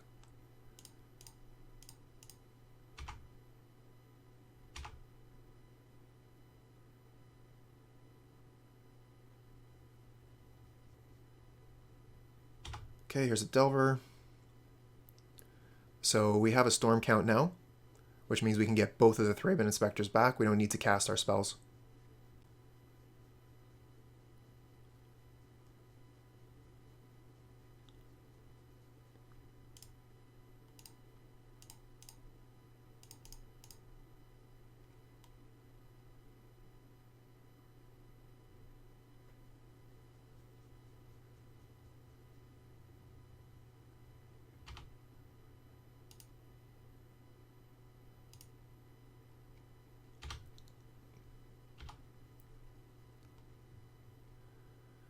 Okay, and I'm thinking I want a Lightning Bolt here as well.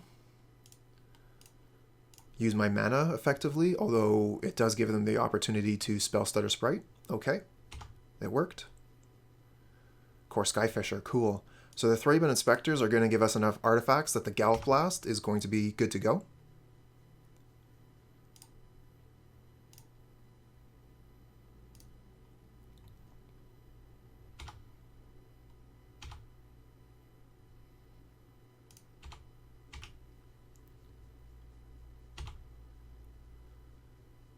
Okay, they only have one card in hand, so we can probably Galvanic Blast and win.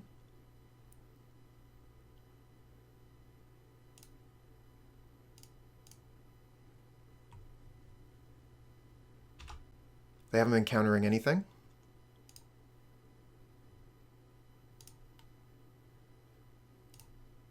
Oh, they're at 5, not 4. Okay, silly. put this out.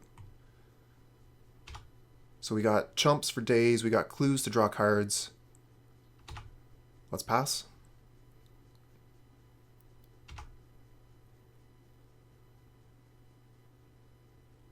Cast down off the top. Good draw from the opponent. Okay, they're keeping the flyer back. Makes sense. We're only going to block one. Okay, now we're not going to block any.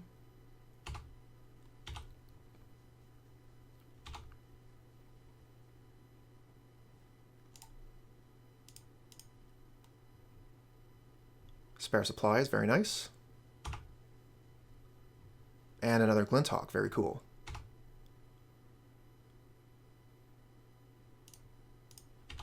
Attack in the air. Like we just don't care. And we'll trade there. Put them to 3. No, they have cast down for the Glint Hawk, okay. So we're going to continue playing.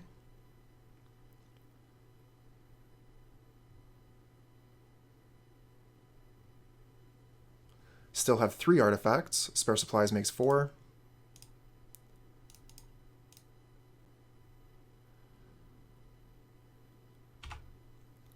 Okay, they have no cards left in hand, so we know they don't have counter magic. We can go ahead and Galv Blast. Put them to 1.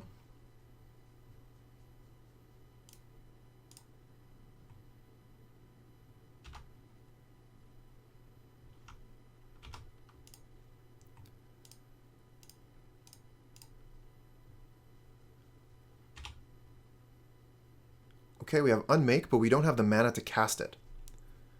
I think we just pass here, and then we can draw a card with a clue after we chump with the Thraben Inspectors.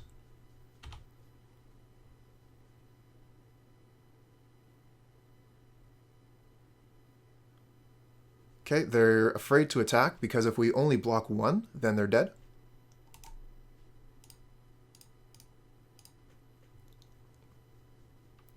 Radiant Fountain, cool.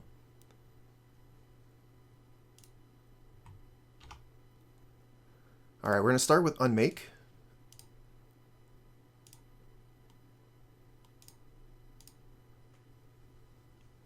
See if they have a counterspell.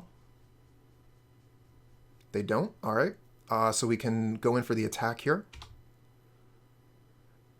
They need 2 removal spells.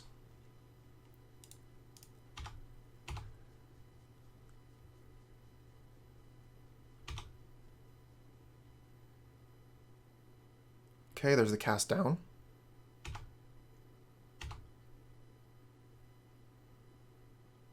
Whew. With under 2 minutes on the board left.